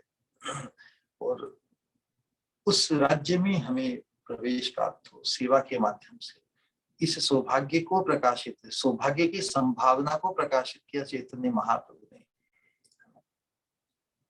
तो राधा रानी की ये जो सेवा है, ये मंजरियां उसको संभालती है, फूल हो जाती है ना, इस प्रकार अनेक प्रकार की फूल भी प्रकाशित होती है राधा कृष्ण के व्यवहार में। कभी कभी श्याम सुंदर का जो दुपट्टा है, पीताम्बर, वो राधा रानी के साथ रह जाता है, फूल में कोई वस्तु छूट जाती है, तो सभी सखिया मंजरियां दे डू द नीडफुल कहने का आशय है। राधा रानी की जो सेवा परायण मंजरियां है, आंखों से ही समझ जाती है, कुछ चीज छूट तो नहीं गई, कुछ चीज आउट ऑफ प्लेस तो नहीं है, जिससे उनको राधा रानी के ऊपर आक्षेप आवे। तो इंगित बोध में निपुणता आवश्यक है। तो इंगिते बुझिबो सब काज, नरोत्तम दास ठाकुर जी यहाँ पे अपने संकल्प को, मैं भी उनके अनुगत्य में रहकर उनके इशारों की भाषा में भी समझ जाऊंगा। इसके बाद में कहते हैं, रूपे गुणे डगमगी सदा वो अनुरागी। समय कितना हो मेरे, अच्छा समय तो हो गया, ठीक है, आज के लिए इतना ही, लेकिन संक्षेप में यही कर देते हैं। फिर इसके बाद कहते हैं कि रूपे गुणे डगमगी सदा रहो अनुरागी, बसती करीबो सखी माझे। तो युगल की जो रूप गुण में ही डगमग में डूबे रहेंगे, सदा अनुरक्त होकर, सदा रहो अनुरागी, बसती करीबो सखी माझे। इसी भाव में डूबे रहकर, अनुरक्त रहकर ही सखियों के बीच में हमारा स्थान, सखियों और मंजिलों के अनुगत्य में ही में रहना होगा ना। तो उनके रूप और गुणों में डूबकर सदा इस प्रकार मंजिलों के अनुगत्य में प्रेम सेवा प्राप्ति की, कार्य कुशलता की बात कहकर अपनी स्वरूप योग्यता की बात तुम ठाकुर जी कर रहे हैं। मंजरी भाव के साधकों के का जो स्वरूप है, उसको प्रकाशित यहाँ पर क्या किया, रूपे गुणे डगमगी सदा रहो अनुरागी, बसती करीबो सखी माझे। मंजरियों का जो स्वरूप है, उसका परिचय दिया है। वो राधा रानी की सेवा में इस तरह अनुरक्त रहती है कि भगवान श्याम भी दोनों के सुख का चिंतन करती हो, लेकिन उनकी सेवा में ही जो उनकी अनुरक्ति है, अनुरागी बनकर सदा रहो हबो अनुरागी, उनका जो रूप का और उनकी सेवा का वर्णन, उसमें विशेष रूप से बात आई है कि उनकी सेवा का भाव इस तरह प्रकाशित होता है कि भगवान उन्हें देखकर भी विमोहित होते हैं। निगूढ़ भावा गोविंदे मदनानंद मोहिनी, एक ही इस बात को ही विशेष आज हम प्रकाशित करना चाहते थे, समय तो पूर्ण हो गया। तो कहने का आशय है हम साधकों के लिए कि जो परम आवश्यक वस्तु है, जो श्री गुरु की कृपा मकरंद से ही सिक्त जिनका सिस्टम है, किशोर वयस्क है, किशोरी मतलब ना मंजलियों का, गोप वनिता नाना अलंकारों से विभूषित है, जिनकी समस्त चेष्टाएं राधा कृष्ण के सुख आनंद को देने के लिए है। ये मंजलियों के स्वरूप का है उनका, और इस प्रकार वो सेवा में संलग्न है कि भगवान कृष्ण के आकर्षण का केंद्र बन जाते हैं। भगवान का पूर्ण नित्य पूर्ण अवस्था का जो अंग सौष्ठव और जो भाव है भगवान को बहुत आकृष्ट करता है। लेकिन भगवान कृष्ण का जो मदनानंद है, भगवान का जो अत्यात्मक आकर्षण भगवान तो लंपट है, इसलिए उनकी सेवा में उनके नैपुण्य को, उनकी अनुरक्ति को देखकर भगवान भी उनके प्रति आकृष्ट होते हैं। लेकिन भगवान का एक स्वभाव है। भगवान का स्वभाव क्या है? जो भगवान ने भगवत गीता में प्रकाश किया, ये यथावम प्रपद्यन्ते ताम तथैव भजाम्यहम्। जो जिस भाव से मेरे प्रति अनुरक्त है, मेरे तो अग्रसर होता, उसी के अनुरूप में रेसिप्रोकेट करता हूँ। ये भगवान का स्वभाव है। प्रेमियों के प्रेम के व्यवहार भी ऐसा ही है भगवान के साथ। हम तो सब प्रेमी है ना, तो प्रेमिक के प्रेम की जाति और परिमाण, हमारा प्रेम का जैसा भाव होगा और जितना उसका प्रमाण होगा, उसके अनुरूप ही भगवान हमारे प्रति अग्रसर होंगे। ये नहीं कि भगवान जैसे हम पर इम्पोज करे। भगवान किसी इम्पोज नहीं करते। जिस भाव से हम प्रेम से, जितने प्रमाण में हम भगवान के प्रति आकृष्ट होते हैं, उसके अनुरूप ही प्रेम सेवा ग्रहण करने की वासना भगवान में उत्पन्न होती है। ये यथामम प्रपद्यन्ते, ये उनका स्वरूप सिद्ध धर्म है भगवान का। तो वहीं पे यही बात है, जब वो भगवान देखते हैं कि मंजरियों का मेरे प्रति आकर्षण ही नहीं, लेकिन राधा रानी के चरणों की सेवा में अनुरक्त देखकर भगवान उन्हें पाना चाहते हैं, उनके प्रति आकृष्ट होते हैं कि कोई यदि मेरे प्रति आकृष्ट हो तो कुछ मिलन सुख उन्हें भी प्रदान करो। लेकिन उनका ध्यान तो भगवान के प्रति नायकत्व बुद्धि उनकी है ही नहीं। राधा रानी के चरणों में ही इतनी आसक्त है कि उनका राधा की प्रिय के हृदय में श्री कृष्ण के साथ मिलन की आकांक्षा या कल्पना स्वप्न में भी उत्पन्न नहीं होती। यही मंजरियों का अंतर है, अंतःकरण है। तो अंतःकरण में, क्योंकि राधा रानी के साथ श्याम सुंदर का मिलन करा के जो उन्हें आनंद आस्वाद होता है, वो इतना अभिभूत उन्हें करता है, इतना आह्लादकारी होता है कि उन्हें स्वयं श्याम सुंदर के साथ मिलन की कोई स्पृहा ही नहीं, स्वप्न में भी नहीं, आकांक्षा ही नहीं होती। इसलिए उनकी ऐसे तन्मयता देखकर भगवान दंग रहते कि मैं तो पूरे विश्व के आकर्षण का केंद्र हूँ। If I want to get anyone, कोई भी मेरे मधुर प्रेम के जाल में बांसुरी की, मेरी रूप माधुरी, वेणु माधुरी, लीला माधुरी और प्रेम माधुरी में कोई भी, लेकिन मंजरियों का तो पूरा भाव ही राधा रानी के चरणों में ही अनुरक्त है। इसलिए भगवान का जो मिलनानंद है, मदनानंद है, या उनकी जो मिलन वासना विमोहित हो जाती है ना। अद्भुत चीज। ऐसी परिपाटी कभी श्रवण में आई क्या कि जहाँ भगवान को भी कुछ पाने की इच्छा हो और उनका जो मदनानंद है वो विमोहित हो जाए। तो क्योंकि ये जो राधा किंकरियां हैं, राधा रानी के सेवा में विग्रह देखकर श्री कृष्ण भी एकदम दंग रह जाते हैं। भगवान के प्रति इन लोगों का जो निगूढ़ भाव है, यही है। इसी दृष्टिकोण से ये भाव जो मंजरियों को जो सौभाग्य प्राप्त है, सखियों की अपेक्षा यही उनके सौभाग्य की या विलक्षण है, इसलिए निगूढ़ है ना। सखियों के साथ तो भगवान को संग मिलन की प्राप्ति होती है। मंजरियां तो भगवान में इंटरेस्टेड नहीं है। कैन यू बिलीव समबडी जो भगवान में इंटरेस्टेड ना हो? मंजरियां उस दृष्टिकोण से सत्यात्मक आकर्षण उनका भगवान में नहीं है। उस भावोल्लास से वो पूर्ण रहती है। हम जो भक्ति पथ का आश्रय लेने वाले हैं, जो चैतन्य महाप्रभु के आश्रित गौड़ीय वैष्णव साधक, सतत इसी प्रकार इसी रूप में स्वयं का चिंतन करेगा कि हम राधा रानी के चरणों के आश्रय में सेवा को प्राप्त है।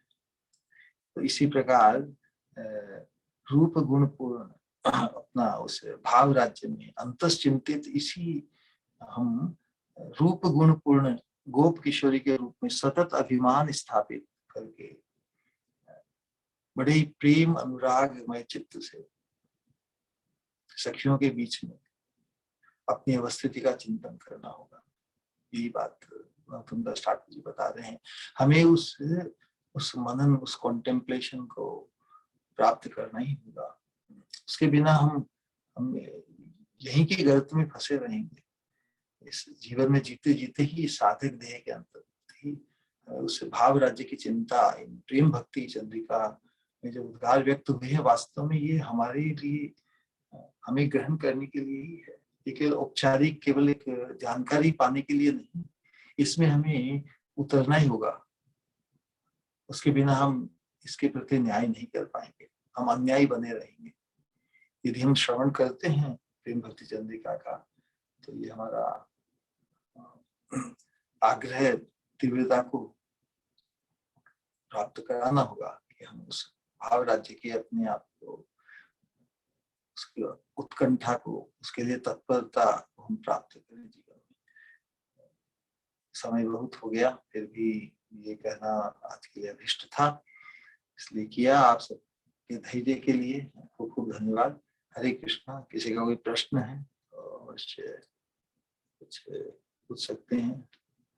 हमें तो क्या, प्राय सब समय 3 से 5:30 हो जाता है, तो उस दृष्टिकोण से अभी भी 16 मिनट है, तो कुछ चर्चा के कोई प्रश्न है, कोई जिज्ञासा है तो कर सकते हैं।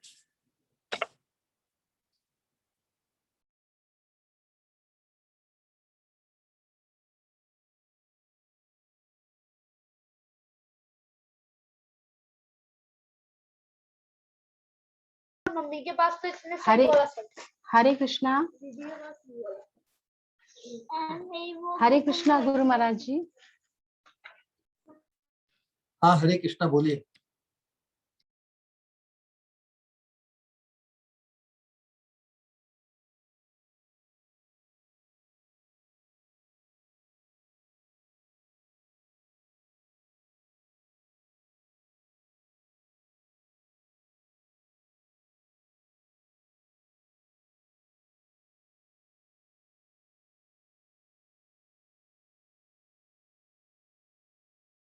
अनम्यूट कर रहे हैं वो।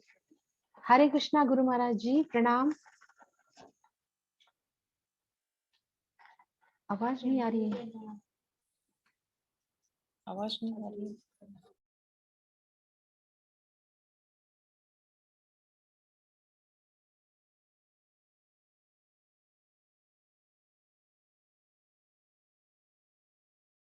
बोले म्यूट करिए।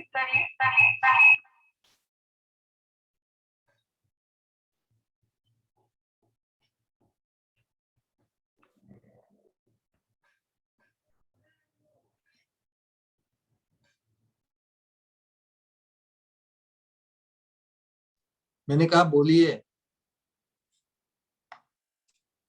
हरे कृष्णा।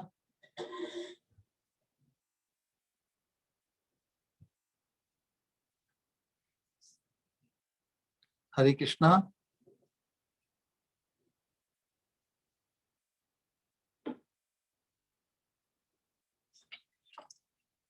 हरे कृष्णा। हाँ राजश्री भाभी, आपका सवाल था ना, आप करिए।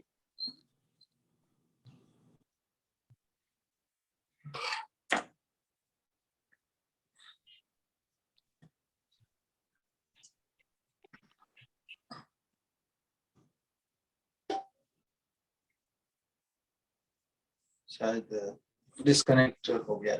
ठीक है, और किसी का कोई प्रश्न है या जिज्ञासा है तो जल्दी कर।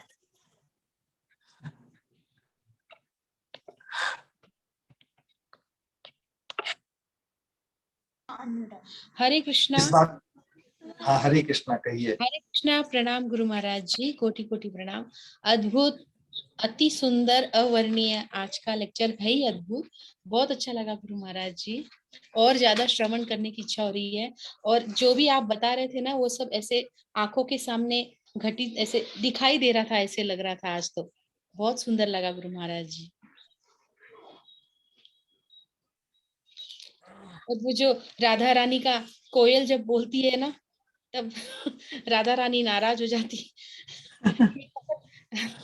बहुत अच्छा लगा गुरु महाराज जी, मुझे बहुत अच्छा लगा। अति सुंदर।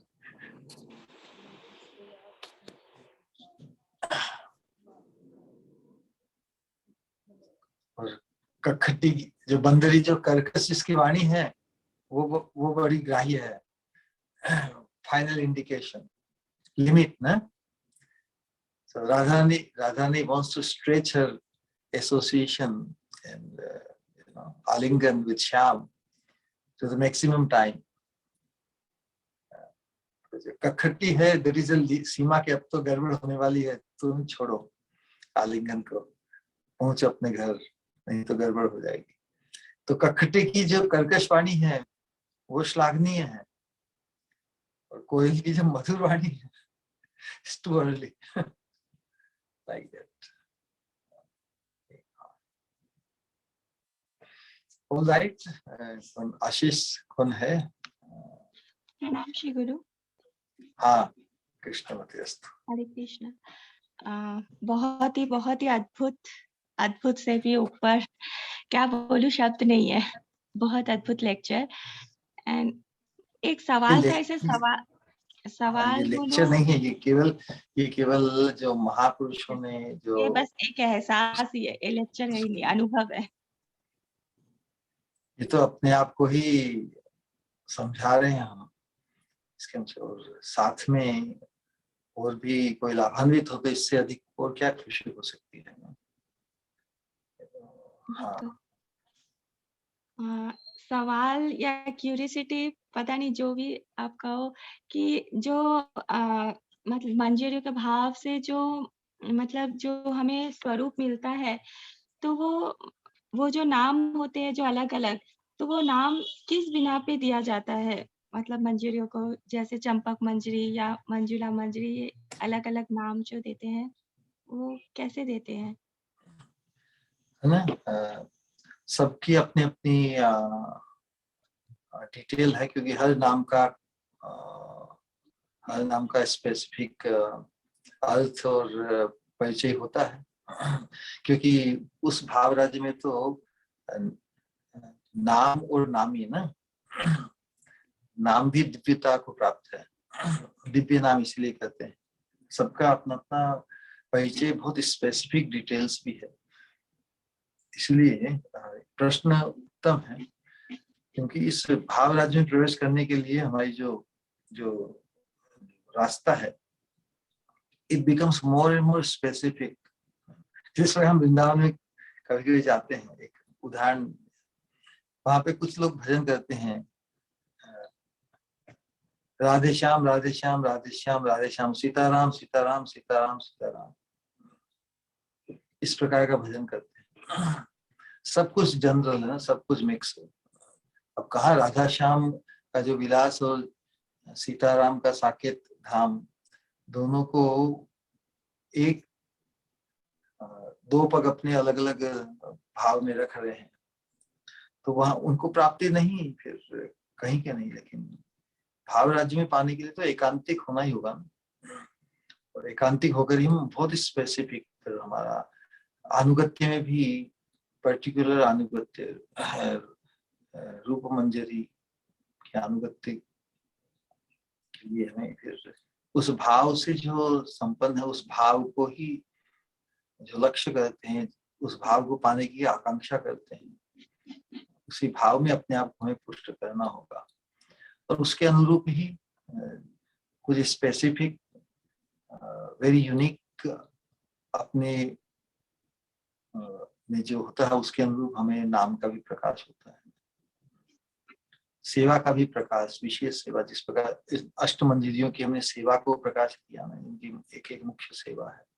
बाकी सभी मंजिलें सभी प्रकार की सेवा करने में दक्ष है, फिर भी सेवा परिपाटी में सबकी एक स्पेसिफिक सेवा होती है। बहुत बड़ा अथाह ऑर्गेनाइजेशन है वो, उसमें हमेशा ही पूर्ण रूप से अभिभूत का जो विग्रह है वो सेवा भाव से ही पुष्ट है। तो क्या वहां से कोई च्युत हो सकता है क्या? नहीं। वो तो अच्युत स्थान है, वहां की हर अवस्था अच्युत है। मूर्ख लोग वहां की महिमा को, वहां की गरिमा, उसके स्वरूप को नहीं समझकर ही तो उसको ही वहां की महिमा को हमें समझना होगा, वो कितनी दिव्यता का सोपान है। वहां पे हमें प्रवेश करना बाकी है, क्योंकि वहां पे जिसका प्रवेश हो गया वहां से च्युत क्या होगा, नहीं हो सकता। तो ये अनंत काल से सृष्टि में भगवान ने हमें अनंत जन्मों में अनंत बार ये अवसर दिए हैं उस दिव्य राज्य को, दिव्य धरातल को, दिव्य सोपान पर पहुंचने के लिए। किसी न किसी तरह somehow or other हम ऊपर अपने आप को नहीं उठा पाए, या हमने उस सौभाग्य को अर्जित नहीं किया, उस कृपा, उस लालसा, उस उत्कंठा, उस व्यग्रता को अर्जित नहीं किया, जिससे हम इस धरातल से हम उड़ीण होकर उस दिव्य धरातल को प्राप्त कर सके। तो उस धरातल में जो परिपाटी है, प्रेमी की परिपाटी, सबका अपना जो विलास है, सबकी अपनी जो सेवा है, बहुत स्पेसिफिक है, उसी से हमारा परिचय भी है। तो हर मंजरी रूप, नाम का परिचय, रूप रंग वसन, सेवा भाव, संबंध, सभी का परिचय बहुत स्पेसिफिक है ना। जिस प्रकार हम लाखों लोगों के बीच में भी किसी, विचार कीजिए, उदाहरण प्रश्न के उत्तर में करोड़ों करोड़ों लोग होते हैं, मनुष्य जो नॉन ह्यूमन बींग्स है, उनके लिए तो सब मनुष्य एक जैसे ही दिखते हैं ना प्राय, कुछ किसी को ढूंढ पाना बड़ा मुश्किल है। लेकिन हम करोड़ों अरबों लोगों के बीच में भी वैसे ही यदि सुंदर या वैसा ही सिमिलरिटी, सभी मनुष्य सिमिलर लगते हैं, सभी स्त्रियां सिमिलर लगती है बहुत चीजों में, उसके बीच में भी जैसे कोई है अपनी पत्नी को या अपनी बेटी को, अपने पुत्र को ढूंढ लेते हैं ना, करोड़ों है ना, सबका हाव भाव, हेयर स्टाइल देखने का इत्यादि। और विशेष रूप से तो फिर कोई कितना भी मेकअप करके बदल ले अपने आप को, फिर भी माँ बाप से अपने आप को नहीं छुपा सकता। अपने प्रेमी जिनके हमारा अंतरंग भाव है, उनको हम पहचाने जाएंगे कि ये तो मेरी बिटिया है, या ये मेरे पति है, या मेरी जो भी है। तो उसी प्रकार एवरीथिंग स्पेसिफिक है क्या नहीं, संसार में देखते हैं ना, हजारों करोड़ों स्त्रियां वेरी सिमिलर हो, फिर भी जिनके साथ हमारा अंतरंग संबंध है, उनके हाव भाव से हम पहचान जाएंगे उसे। इट्स वेरी वेरी स्पेसिफिक, कोई कंफ्यूजन नहीं। ऐसा लगता है कि कितनी सेवा होगी, अनंत सेवाएं हैं, अनंत कार्य हैं, अनंत खिलवाड़ हैं, सब अपने अपने नित्य सिद्ध भाव में पूरे ही कंज्यूम्ड है। Everybody is fully consumed in their absorption, in their engagement. वहां पे भटकाव के लिए तो कोई स्थान ही नहीं है। जहाँ स्पेसिफिक होता है, स्पेसिफिक मतलब फोकस होता है, वहां पे भटकाव नहीं है। जहाँ पे फोकस नहीं है वहीं पे भटकाव है। उसी दृष्टिकोण से हर व्यक्ति का अपना नाम रूप गुण के अनुरूप सब कुछ व्यवस्थित है। So it should not be surprising, but it should be surprise is a very lesser word. It should be very intriguing. It should be very wonderful feeling. Intrigue मतलब अचिंत्य है, हम केवल उसकी कल्पना कर सकते हैं। Like that. All right? बिल्कुल, बहुत बहुत ही खूबसूरत, बिल्कुल एकदम दिव्य जैसा इसका एहसास है, दिव्य वैसा हर एक चीज जैसे कुछ अलग ही है। हमें कुछ अलग ही दुनिया में ले जाती है। बिल्कुल। कुछ कहना था, कहूँ?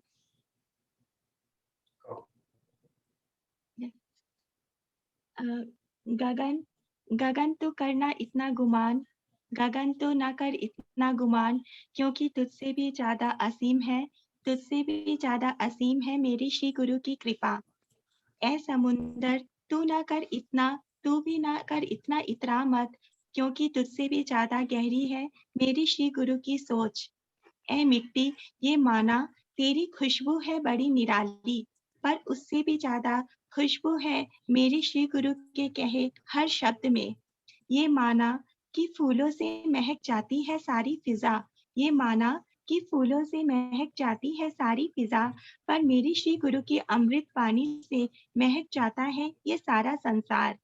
फिज़ा में बाहर आती है, फिज़ा में तो बाहर आती है कभी-कभी, पर मेरी श्री गुरु तो जब भी आते हैं बाहर लेकर ही आते हैं। इतना झरना, ए झरना तेरी लहर बहती है निरंतर, ये माना मैंने, पर तुझसे भी ज़्यादा खूबसूरती से बहती है मेरी श्री गुरु की पवित्र वाणी की लहर। ए सूरज, ये माना कि जब तुम आते हो जाता है अंधकार दूर और कर देते हो चारों तरफ उजाला। पर मेरी श्री गुरु की दिव्य वाणी तो दिलों के अंधकार को दूर करके उसे करती है प्रकाशित। ए चंद्रमा, माना तू देता है शीतलता, पर तुझसे भी ज़्यादा शीतलता देती है मेरी श्री गुरु की दिव्य उपस्थिति। हाँ, राधा कृष्ण, आप ही तो आए हो, आप ही तो आए हो मेरे श्री गुरु के रूप में जीवन में। पर माफ करना श्री राधा कृष्ण कि आपसे भी पहले मुझे याद आते हैं, आपसे भी पहले मुझे याद आते हैं मेरे श्री गुरु। आज भी आज भी कितने मोती बिखेरे हैं मेरे श्री गुरु ने आज। महाप्रभु ने दिया हमें एक एक्सक्लूसिव दान। हाँ, इसीलिए तो कहते हैं महावदान्य उन्हें। महावदान्य दान, मंजरियों का आनुगत्य प्राप्त करना ही तो हमारे लिए परम साध्य वस्तु है। मंजरियों का जो सौभाग्य है वो सखियों से भी ज्यादा है। कितनी अनोखी बात हमेशा कहते हो आप। जब तक रहेगा योग्यता का विचार, हाँ, जब तक रहेगा योग्यता का विचार, तब तक नहीं है ये संभव। साधना से नहीं, केवल कृपा से ही तो है ये संभव। जब हमारी हर इंद्रिया ढूंढेगी भगवान को, तभी तो मिलेगी योगल की सेवा। पर उसके लिए भी तो चाहिए श्री गुरु कृपा, श्री गुरु चरण रति। कितना सुंदर वर्णन किया अलग अलग मंजरियों का, रति मंजरी, लवंग मंजरी, रस मंजरी, बहुत ही अद्भुत, जो ना कभी सुना था पहले। बिल्कुल अलग ही दुनिया में हमें पहुंचा देता है, एहसासों की दुनिया में, एक खूबसूरत दुनिया में, श्री राधा कृष्ण की दुनिया में। मंजरिया, सखिया, राधा कृष्ण चारों तरफ, जैसे न जाने एक अलग सा माहौल, एक अलग सा परिवेश ही बन जाता है श्री गुरु जब आप कहते हो। मानो हर शब्द ऐसे हो जाते हैं जैसे हर शब्द मिलके एक सुंदर सी छवि बन जाती है उससे। पर जब होता है श्री गुरु में पूज्यता के साथ साथ प्रियता का भाव, जब देखेंगे उन्हें श्री राधा रानी के किंकरी के रूप में, जब एहसास करेंगे, तभी तो ये हो पाएगा संभव, तभी तो हम प्रवेश कर पाएंगे रागात्मिका भक्ति के जगत में। वरना वरना ये तो है असंभव। ये तो ऐसा है कि मानो हम सूरज को छूना चाहे या चांद को छूना चाहे, तो क्या ये संभव है? या फिर उससे भी ज्यादा दुर्लभ, बहुत दुर्लभ, इतना दुर्लभ कि दुर्लभ शब्द भी उसके लिए काफी नहीं है। पर जब श्री गुरु कृपा होती है, जब उनके चरणों में रति होती है, तो ये दुर्लभता भी हो सकता है संभव। हाँ, जब कितना खूबसूरत आपने पारकीय भाव का, कितना खूबसूरत दिया आपने विवरण, कितना बिल्कुल अलग है जो संसार में पारकीय भाव होता है और जो श्री राधा कृष्ण और गोपियों में है वहाँ पारकीय भाव। बिल्कुल ही कोई मेल नहीं, कोई भी बहुत बहुत अंतर और बहुत बहुत दिव्य है ये भाव। जब और ये भी कि जब क्षुधा नहीं होती है तो पिपाशा का अनुभव कैसे। उसी तरह जब ना पुकारेंगे हम भगवान को अति उत्कंठा से, डेस्परेशन से, तो कैसे होंगे भगवान अभिभूत। हाँ, प्रेम भक्ति की सेवा कब हमारी नीड बनेगी, वांट नहीं, नीड बनेगी। कितना सुंदर। इस दो शब्दों को कभी इस तरह से सोचा ही नहीं था कि वांट और नीड कितना कितना डिफरेंस है इनमें। एक है जरूरत और एक है इट्स ओके। तो कितना सुंदर एक्सप्लेनेशन किया आपने इसका। वैसी ही उत्कंठा होनी चाहिए हमारी। हाँ, आज बस कहना है 2 लाइन और कि आज मेरे श्री गुरु ने किया ऐसा आनंद वर्षण, आज मेरे श्री गुरु ने किया ऐसा आनंद वर्षण जिससे यूं लग रहा है जैसे कण कण भीग गया है उस वर्षा के बूंदों से। आपका कोटि धन्यवाद। वैसे तो धन्यवाद शब्द हमेशा ही कहती हूँ बहुत बहुत कम है, पर क्या करूं, मेरे पास और शब्द नहीं है, इसलिए आपका कोटि धन्यवाद श्री गुरु। प्रणाम। हरे कृष्णा।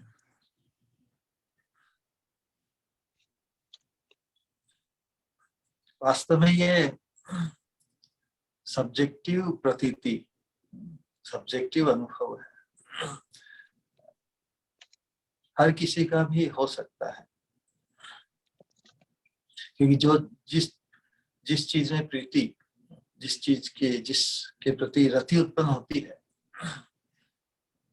सब कुछ परम उत्कृष्टतम अनुभूत होता है।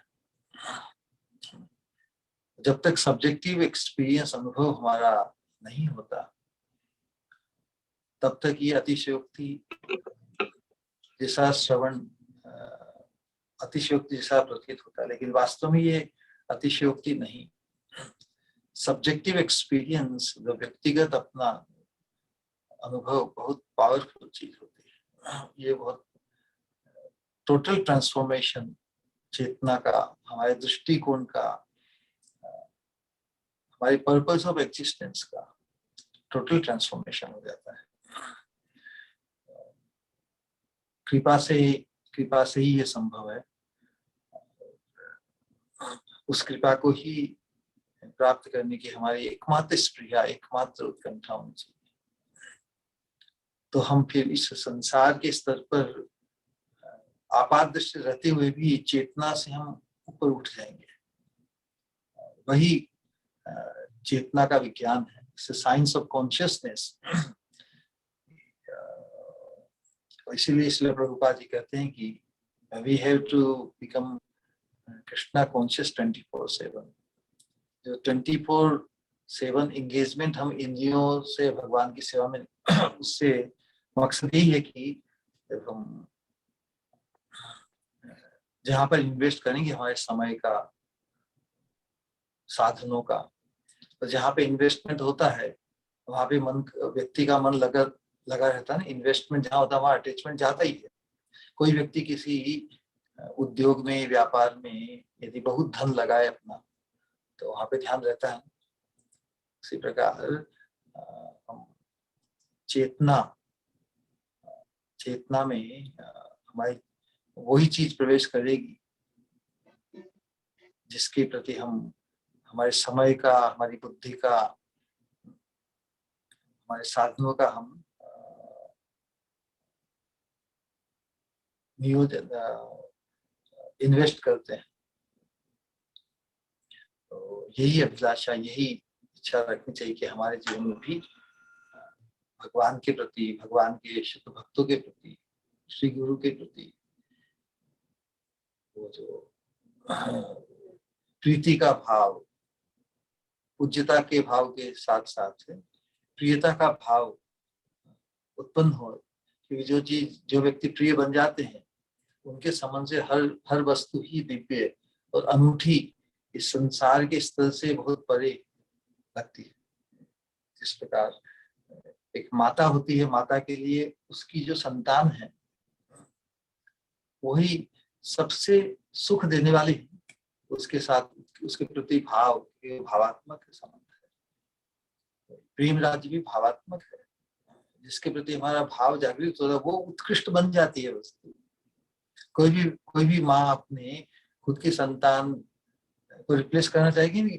आपात दृष्टि से कोई दूसरे की संतान बहुत अधिक सुंदर हो, बहुत अच्छी उत्कृष्ट हो, फिर भी क्या अपनी संतान से कोई रिप्लेस, क्योंकि वो सब्जेक्टिव अनुभव है। अपनी संतान के प्रति हमारा जो भावात्मक अटैचमेंट है, it's very powerful, it can not be replaced with anyone else's. उसी प्रकार प्रेम भक्ति राज्य में भी सब्जेक्टिव अनुभव जिसका हो जाता है उसे सब कुछ बहुत उत्कृष्ट प्रतीत होता है। वर्णन जो सब्जेक्टिव एक्सपीरियंस का जो वर्णन करते हैं तो दूसरों को जिनको सब्जेक्टिव अनुभव नहीं हुआ है उनको अतिशयोक्ति जैसा लगता है कि इतनी भी किसी की महिमा कोई गाई जाती है। जैसे राधा श्याम सुंदर की कितनी भी महिमा, अनंत महिमा भी कम है, उसी प्रकार उनके पार्षदों की, मंजरियों की, श्री गुरु की, वैष्णव की जो महिमा है उनके प्रति जो अनुभूति उनके बारे में होती है वो भी अतिशयोक्ति नहीं हो सकती, क्योंकि वो धरातल ही अलग है। हम जिस धरातल की चर्चा को सुनने के अभ्यस्त वो संसार का त्रिगुणात्मक धरातल है। जो श्री गुरु वैष्णव भगवान तो इस धरातल से ऊपर उठे हुए हैं। तो जब तक सब्जेक्टिव अनुभूति हमारी नहीं होती तब तक देखिए हमें इच्छा करनी चाहिए कि हमारी भी अनुभूति भगवान के प्रति, भगवान के पार्षदों के प्रति, मंजरियों के प्रति, श्री गुरु के प्रति वैसी अनुभूति हमारा भी सौभाग्य बने। हरे Krishna. All right, so we can wind up. हरे कृष्ण। सब कोई 3 बार प्रेम से बोलेंगे हरे कृष्णा महामंत्र श्री गुरु के सम्मान में। हरे कृष्णा कृष्णा कृष्णा कृष्णा कृष्णा हरे हरे हरे, हरे हरे राम राम राम हरे हरे। हरे हरे कृष्णा कृष्णा कृष्णा कृष्णा हरे हरे, हरे हरे राम राम हरे हरे कृष्णा कृष्णा कृष्णा हरे हरे, हरे राम राम हरे हृदय से बोलेंगे परम पुरुषोत्तम भक्ति स्वरूप गोविंद महाराज जी की जय। हरे निताय गौर भक्तवृंद की जय। निताय गौर प्रेमानंदे हरि हरि। हरि हरि हरि हरि।